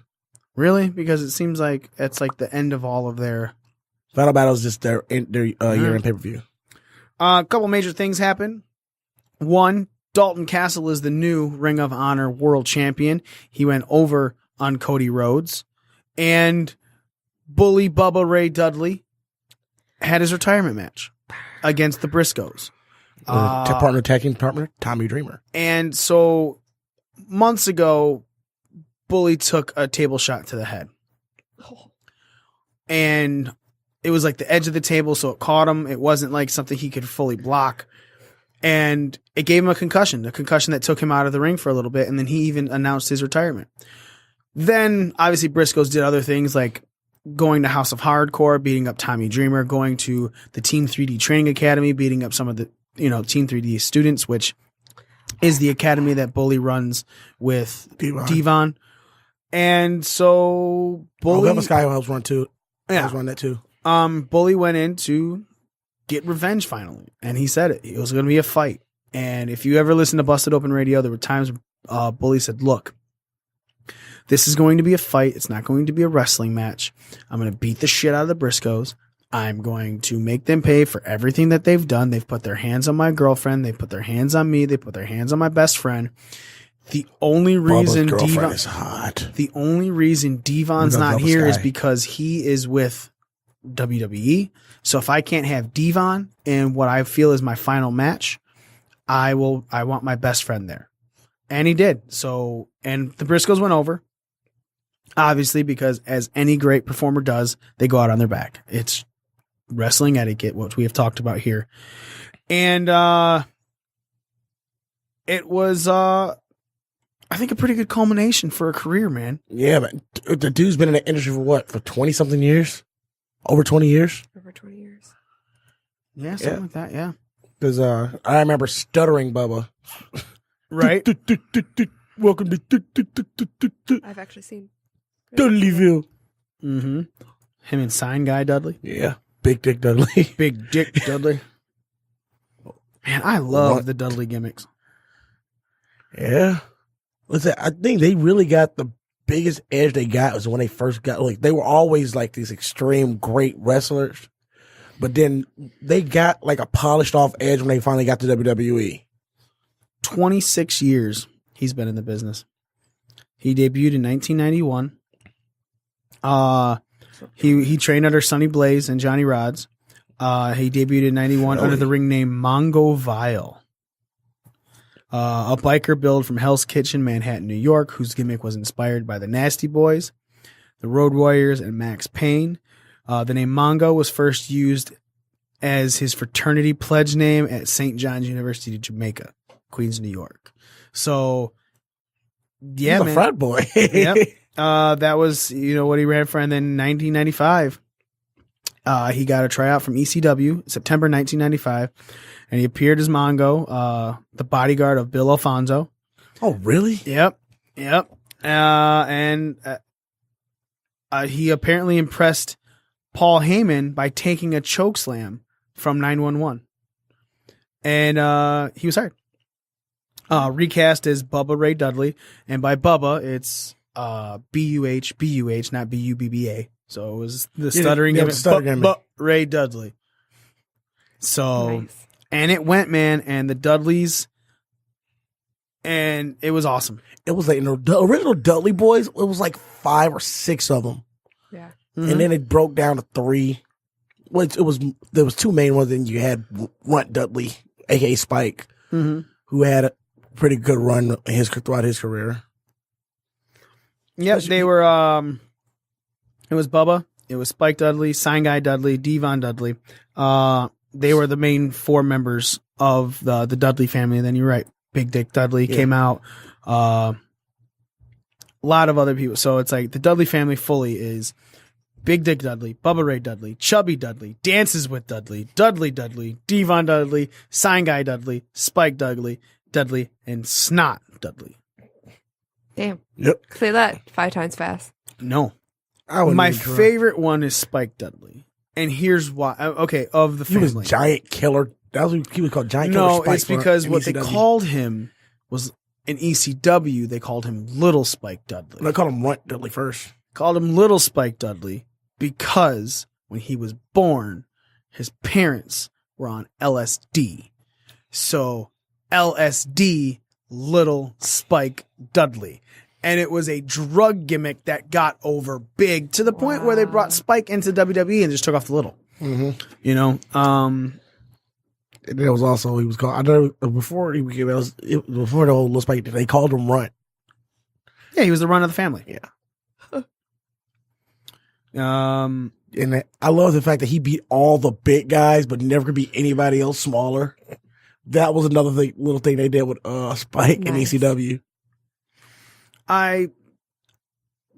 Bubba is Bully had a lot of accolades to his career, Including dating Velvet Sky. Yeah, that's not an accolade to his career. That's his life. Good job on your life, Bubba Ray Dudley. So, Congrats from fucking up again. yeah, you're wrong. He's a part of the Sorry. the Dudley Boys are the most decorated champions in tag team history. Yeah. More decorated than a Road Warriors, and that was when I found that out because they've actually won the NWA Tag Championships. Yeah, I was reading about twice. Bubba himself has had 34 championships on him since for WWE, TNA, ECW, ROH, and New Japan. Including World Heavyweight for TNA. I know. Was it 2-time TNA World Heavyweight Champion? Yeah.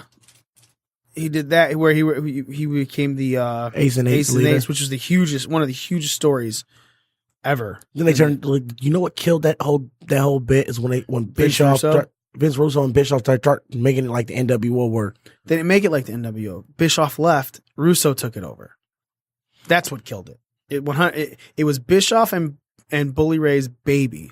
And then when they brought in Russo backstage, Russo was destroying everything that Bischoff had his hands on. Never mind. Not gonna go there. You have my interest. Nope. We're not doing that at all on this show. So in All Japan Pro Wrestling, he won the World's Strongest Tag Team Domination League. He was in ECW. He was an 8-time ECW World Tag Team Champion. New Japan Pro Wrestling, him and Devon were 2-time IWGP Tag Team Champions. Ring of Honor, he was a Ring of Honor 6-man tag team inaugural. champion. With Jay Briscoe and Mark Briscoe, which is really because they started that and then No, but that's what I was kind of built up to. Yeah, and again, it's great. In TNA, he was the NWA World Tag Team Championship with Devon 1 time, the TNA World Heavyweight Tag Team Champions 2 times, the TNA World Tag Team Champions 2 times with Devon. He was the TNA World Cup, won the TNA World Cup of Wrestling with Eric Young, Gunner, Eddie Edwards, and ODB. And he was also in the TNA Hall of Fame. Why don't they have his WWE? 2-time TNA World Heavyweight Champion? Yep, sorry. And WWE, he was a WCW Tag Team Championship with Devon 1 time, WWE Tag Team Champion 1 time with Devon, WWF World Tag Team Championship with Devon 8 times, and he became the WWF WWE Hardcore Champion 10 times. Yeah, because the 24-hour rule was still in effect. Yep, and in the Raw 10-year anniversary, he was given the Greatest Matches Award for the TLC match they had in 2002. Which was TLC 2 or 3? I don't know. No, TLC 4. 4? Wow. Yeah. Look, man. Bubba Bully is somebody that if you watch the Attitude Era, if you watch that build, he was part of the most important stuff to watch with TNA when TNA could have rivaled WWE. The dude is just a gift to the industry. Everything that he has done, it's just, you watched. Yeah. You know, if you were a part of the Attitude Era, if you grew up watching the Attitude Era, it was like, or even ECW. Fuck yeah, the Dudleys. If you watch ECW, fuck yeah, the Dudleys. When they went to TNA, again, it was the Dudleys are in TNA, but you got to watch some TNA. And, you know, it was funny. They said, the biggest crowd that that anybody has had outside of WWE is a TNA pay-per-view where I want to say it was Jeff Hardy going up against Bubba Ray Dudley for the World Heavyweight title. Maybe a final resolution or something like that. Something, but it had to be like 2011. Bubba maybe. said that it was the biggest crowd when they put 7,000 to 8,000 people in an arena. WWE on a weekly basis does this. That's how big they are, how much their advertising is, so on and so forth. For Bubba Bully to be a part of large, huge, impactful things away from it is a testament to his career. Similar to it's a testament to fucking Cody's career when he left and stuff. But because ROH has been getting some of the biggest numbers. 26 years in the business. And you know the funny thing is nobody has bad stories to tell about Bubba from what I understand. Yeah, that's the same thing I've heard. And he is a gem of a human to people outside of wrestling. And you know, I remember when he was first announcing his retirement and there was an ROH show, he was like, he was going to be there. It was one of the ones right after. And he goes, he wants to greet everyone at the door and talk to them and shake their hand and thank them for being there, you know, because there are people that just gave him his career, dude. And you know what? From BDR Cast, we say thank you, Bubba Ray, Bully Ray, whatever you want to be called at this point. He's going by Bulla. By Bully? Bulla. It's a mixture. It's Bulla Ray Dudley. Yeah, Bulla Ray Dudley. It's Bulla Ray Dudley. All right. I'm a drunk JR. No. Also in Final Battle, and Smitty, I really want you to talk about this. Dalton Castle took the ROH World Championship off of the one and only Cody, don't call him Rhodes. Yeah, because WWE owns his last name. Talk about that match a little bit. Okay, so this is the one match I actually did get to sit down and watch because I watched it before I went to work. So Dalton Castle, it's about like he's been in Ring of Honor for about 6 years now, and he never won a big one. I think this is actually his second title. His first title was him and Dalton Castle and the boys initially were the second 6-man tag champions. Because Dalton Castle and the boys beat the Briscoes and Bully Ray. This Dalton Castle he's has a great body of work. He's a great character. His promo, he has good promo skills. It was just time. It was just about time for him to actually have that moment and to go on take out the hottest heel inside. Pretty much, almost probably he's one of the hottest heels in Ring of Honor right now. Mm-hmm. So he took him out. The boys actually held the Bullet Club at bay. And the match was actually really good. So if I had to rank that match, I'd give it about on a scale of 1 to 10. I give it like a 4.6, maybe a 5. It wasn't good? 5 or 6, I meant to say. Wait, hold on. I just compared to all of Castle's matches I've seen before, I enjoyed it, and I think it's more so because I was looking forward to seeing Dalton Castle get the win. And I'm also a Cody fan. Wow. It was just those two. The only problem I had, it seemed like their chemistry was off. Like they need something. They were missing something. Okay, hold on. You said out of 10, you would give it a 5, maybe a 6.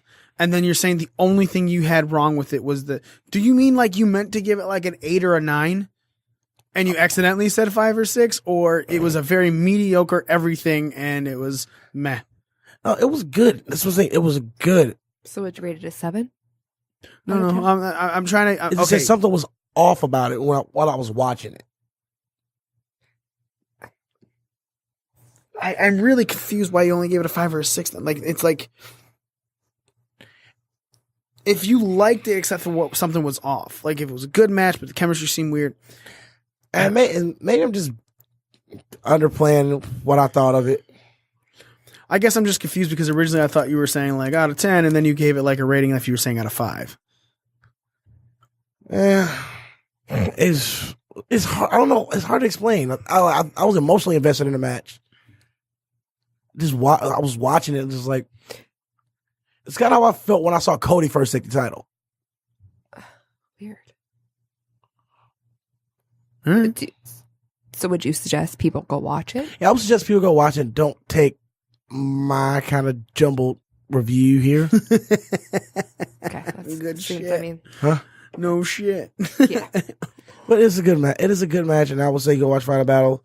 Another clip I saw, a couple clips, Jay Lethal and Marty Scurll looked like they had a nice little barn burner. Right. Yeah. I actually went and watched the video package for the build up to that. It's more Marty Scurll being his whole villain character. Talking about how Jay Lethal's gone stale, Jay Lethal's gone soft. Remember when he became the longest running Ring of Honor champion because he was doing dirty, villainous tactics. So I went back and watched the clips from that match, and yeah, that was probably one match I want to see. I think probably was the best, probably may have been the best match on the card. All right. Nice, man. Anything else stand out to you for it? Because I know. Always the Motor City Machine Guns, because whenever they're in action, and they are the current Ring of Honor Tag Team Champions. Yep, they retain their titles. So seeing them, for some reason, I'm just over when. Okay, I'm a fan of the Bucks, but I'm kind of over them just overusing the whole how they're flippy, gimmicky thing. They're starting to overuse it in the ring. It's funny. They actually started something big on social media, on Twitter. There is a MMA guy. I'm going to look this up because I wasn't even planning to go here. An MMA guy that tweeted out something that Cody ended up responding to, saying there was a lot of people involved in making something great. So give me 2 seconds while I look for this. While I'm looking for this, let's talk. Callie found a rumor that she wants to go over real quick. So There was one more marker real quick on the Final Battle card. But go ahead. no, go ahead because it's not Final Battle related. The television championship changed hands. Silas Young. Yeah. Yeah, and that 4-way Yeah. elimination match. Yeah. Okay, that's it. I didn't get to watch it. I just watched it. I didn't realize Cheeseburger was part of ROH. Yeah. Really? Yeah, I didn't realize that. I just saw him on New Japan, and that's all I've seen him on. I love his stupid little gimmicks, so no. Dude, Pleasantly his surprised. finishing move is he slaps you so hard across the chest, you just hit it's literally a slap to the chest. I will if I became a wrestler. I would love my finisher to be a bitch Just slap. goofy. No, it is literally he'll throw you to the corner and just boom, and you just hit the ground, Yeah, it's a bitch and slap. that's it. No, not across the face, and like open palm enter the Oh, chest. just smack just into the chest. Yeah. Oh, that's stupid. I think a bitch slap would be better. I really wish it was. Because how skinny that dude is. He probably get all bone from his finger when he bitch slaps you. Right? It wouldn't be pleasant. So according to PW Insider, it was noted that Rockstar Spud was backstage on both Raw and SmackDown this week. Oh God. Why? Oh God. I've never been a Rockstar Spud fan. I don't know if it was his gimmick in TNA that turned me off of him or just his short stint at Ring of Honor. I just wasn't impressed. Well, let me ask you this. Seeing as he's eventually probably going to be making a debut into WWE, More likely 205. you think he'll be a 205? 205 guy. Well, yeah, he's 180 pounds. Oh, is he? Okay. Yeah, he's a little dude. That's why Spud. Makes sense. And Go ahead, finish your question. No, that doesn't matter now. the way they introduced him in Ring of Honor, because I was never a Robbie E fan. Because Rockstar Spud came in as kind of like this little weaselly assistant for Robbie E, who at the time had a championship on him at the time. And I hated Robbie E because I hated the Jersey Shore. So, and that was his whole gimmick. Interesting. There is still no plan to move Finn Balor to the cruiserweight division. He actually could go. He could, but I think that right now that's not. They got to focus on what's gonna Hideo. happen. Yeah, right now, their thing is that, they would use Hideo Itami if they wanted to bring him over. No. But 205 is going to focus on Hideo. right. I think as much as I love watching Cedric Alexander play in the ring, they're not putting that title on him right now. Even though I think it's time. Yeah. So, all right.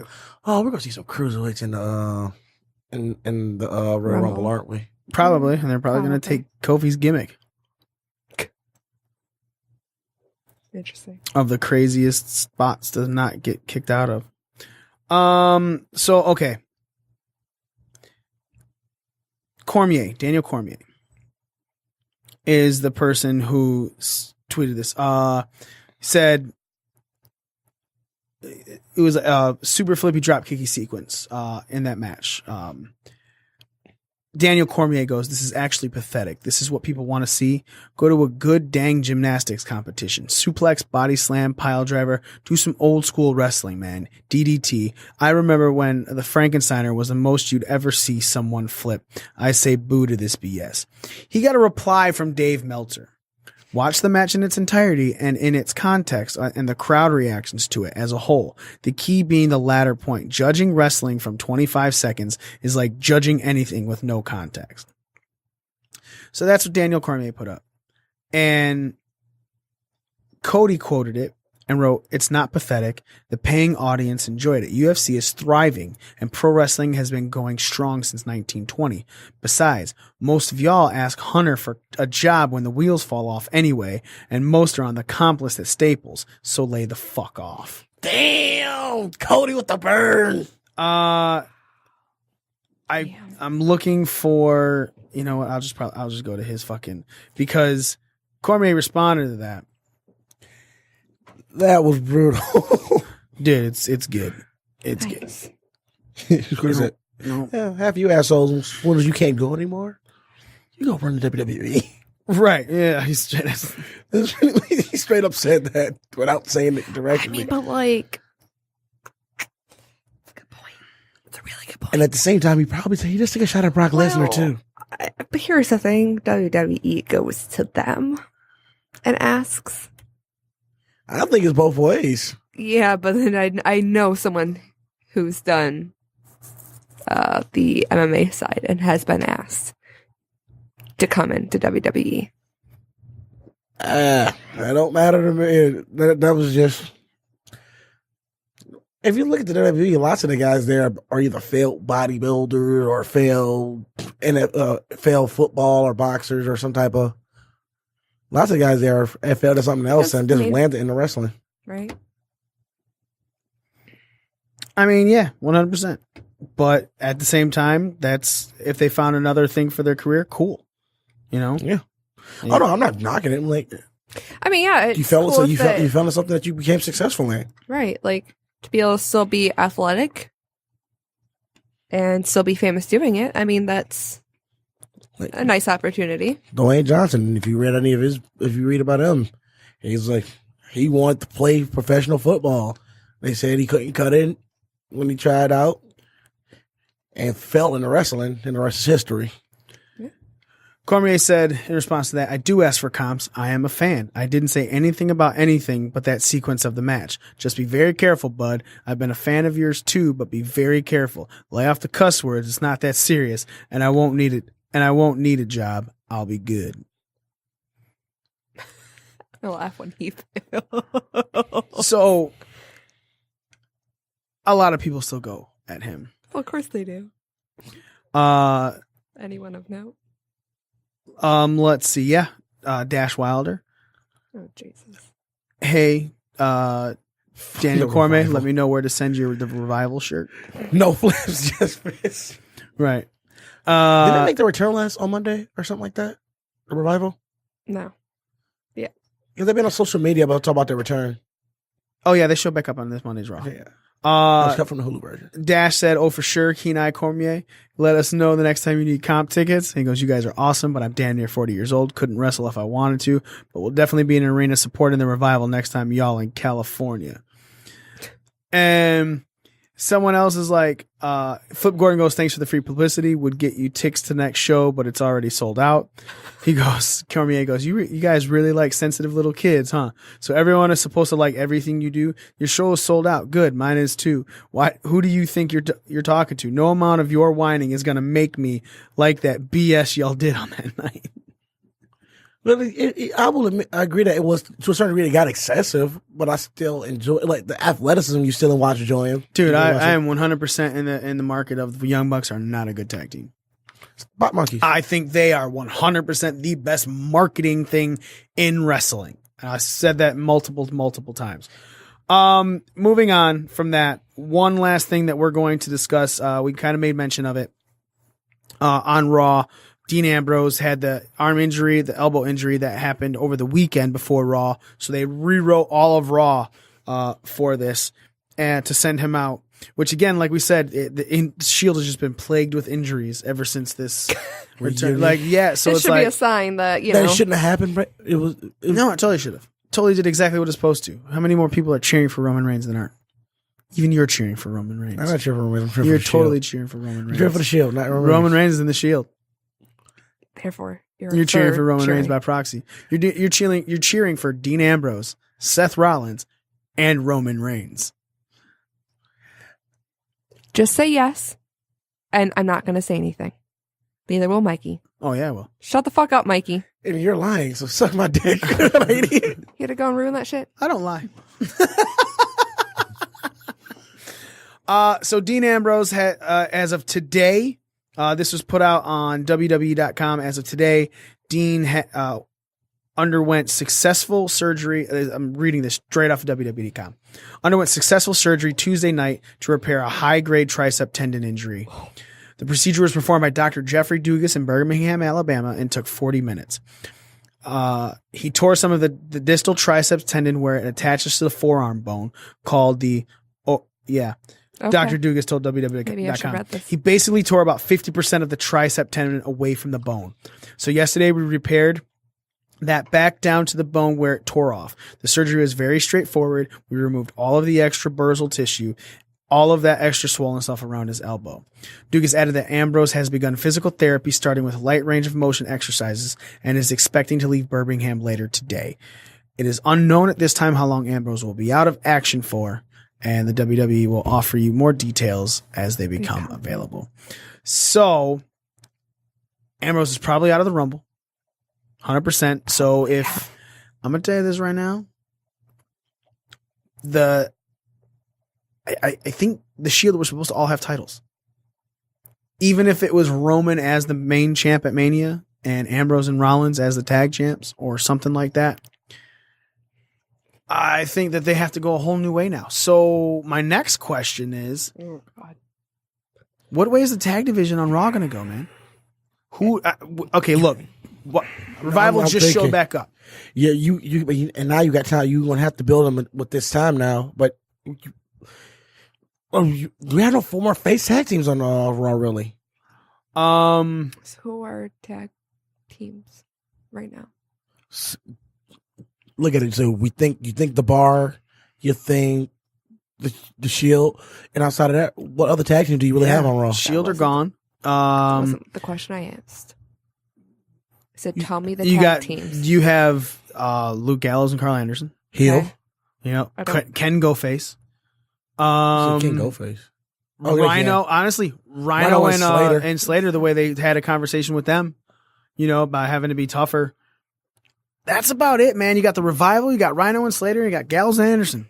Well, this is also a testament to how great SmackDown's tag division is. You actually care about the teams in that division. Oh yeah, we've always consistently said that. They've laser pointed to what 2 teams on Raw. I mean, when is Jeff Hardy scheduled to return? Please let him return his brother Nero. Are we gonna put the Woken universe into play? We can't have Revy and King Maxwell or Vanguard 1 or Senor Benjamin. Let us at least get brother Nero. I don't think that'll happen. So apparently Hardy's hoping to return to WWE by April 2018. So maybe by Mania, maybe. So that's Matt running it. No. Sorry. You have 2 tag teams, man. You literally have 2 tag teams. 3 tag teams. 3, yeah, 4 total with the Bar. Yeah. And Sheamus is injured. He's wrestling injured with his neck. And they're talking about he's possibly thinking about retirement because he had the same injury that kind of ended Edge's career. Yeah. Oh, shit. So Yeah. That's SmackDown, Raw needs to do something about that tag division. see, the way the Raw has built the women's division, they faltered on the tag division. It's the exact opposite in SmackDown because the SmackDown women's division is stupid, but the SmackDown tag division is phenomenal. yeah. Yeah. They kind of laser pointed towards Charlotte as soon as she got over there. Dude, I mean, okay, so SmackDown had Benjamin and Gable defeat the Usos, right? They had New Day and defeat Rusev and English. And then it was a 6-man tag match on the main event. Is Teddy Long running SmackDown again? But that's the thing though, man. It's like the first 2 of those matches, I'm sorry, and then it was Charlotte Flair and Naomi versus Ruby Riott and Sarah Logan. Literally every fucking match was a tag match on SmackDown. Was Teddy Long running the show this week? No, because it wasn't on the fly when he was like, hold on, player, hold on, holla. I see 3 of you in the ring and 3 of you over here on the stage. 6-man tag match, player. Holla. And yeah, need a little bounce. That's what he does. Teddy Long's music. The Teddy bounce. Oh, She didn't watch her in the Teddy Long I've years. seen so let's book. Let's do a quick fantasy booking. Okay. All right. Who takes? Build me to Mania, Smitty. Bar Oh, and your fuck. tag teams, or let's just, you know what? Build the tag teams to Mania, Smitty, because I want to hear yours, and then I'm going to tell you mine, because I think mine's going to be completely different to yours, and you can go any way you want. If you're going to build a tag team, like I say, we know most of your relevant tag teams on Raw are out.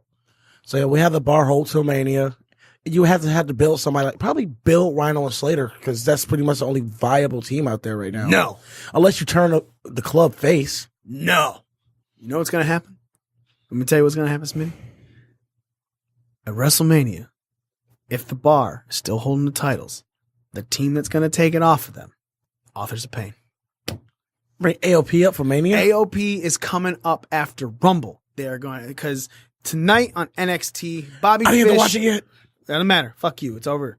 Bobby Fish and Kyle O'Reilly are your new NXT Tag Team Champions. Then Sanity may come up there. Then very possible too. AOP attack them. So if Sanity doesn't come up, right? Sanity AOP coming up at the Which, Rumble. if Sanity comes up, that brings Nikki Cross up too. So I don't think Nikki Cross is coming up just yet. But that means AOP is going to fight for the tag titles. They're going to lose by outside interference or something. And then they're going to come up after Rumble. And they're going to go to Raw. And they're going to just run through people. And they're going to beat the Bar. Or a face team. I can even say that you don't see Cesaro and Sheamus champions by Mania. They could lose it they could lose them right in that last pay-per-view before Mania. Mm-hmm. Because technically SmackDown had the last pay-per-view before Mania. You could see fucking Sanity show up next Monday. Maybe not on Christmas. Maybe. It'd be a Christmas treat. It's possible. What do you think, Callie? I'm going to go off of whether they're going to take the belts off Sheamus and Cesaro right now. That's the debate. Oh, they're going to do it they're going to do it after Rumble if they're going to do it. Well, hold on. Hear me out. Sheamus is injured. Yeah? Uh-huh. So either these next couple weeks, they have tag team feuds like crazy. Call it Teddy. Continue. Of who's going to take on the Bar. Okay. Then I would imagine by then you would have to have a match at Royal Rumble for that. And I don't see something, because I think if they're going to take this out, they're going to take the route of letting Sheamus not wrestle for as long as possible, so that there doesn't cause like a huge issue to where he just can't wrestle at all.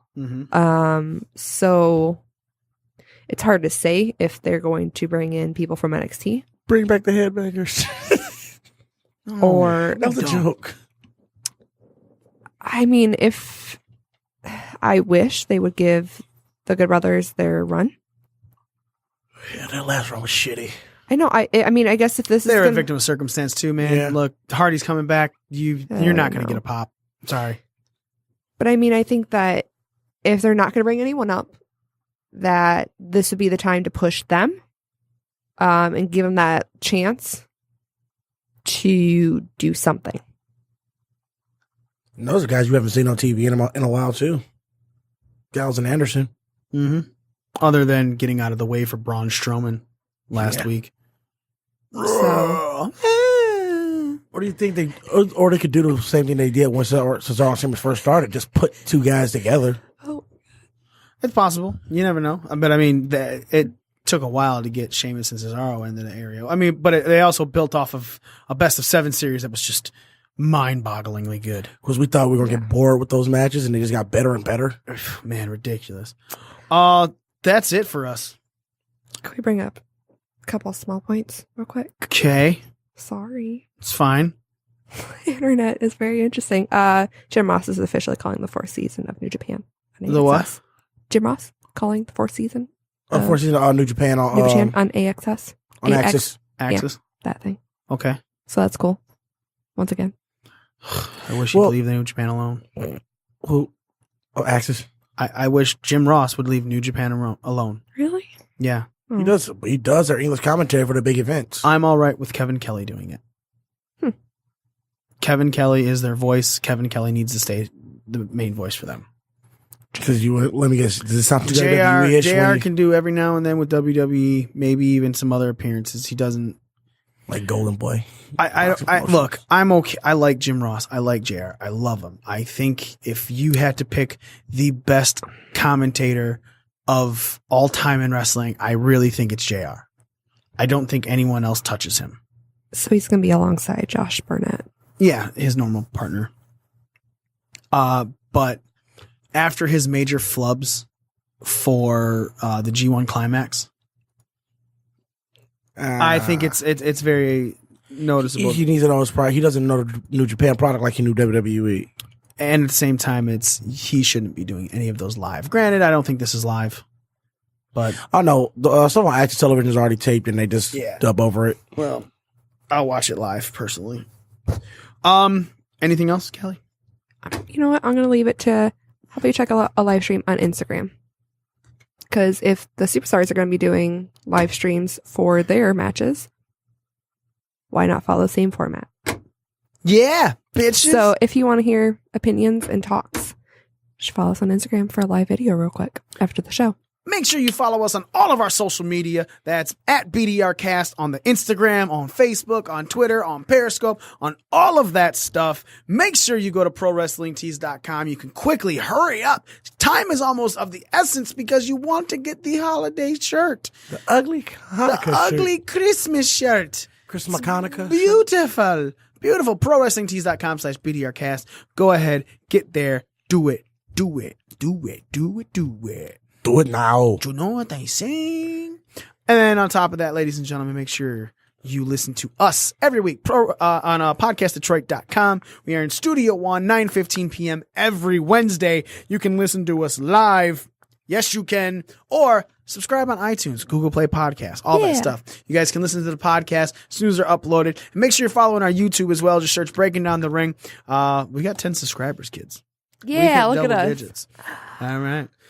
We post all of our full shows on there as well, and you will be seeing the punishment videos coming up very soon. Ladies and gentlemen, thank you so much for listening. We are your ring crew. Smarty. Next little thing.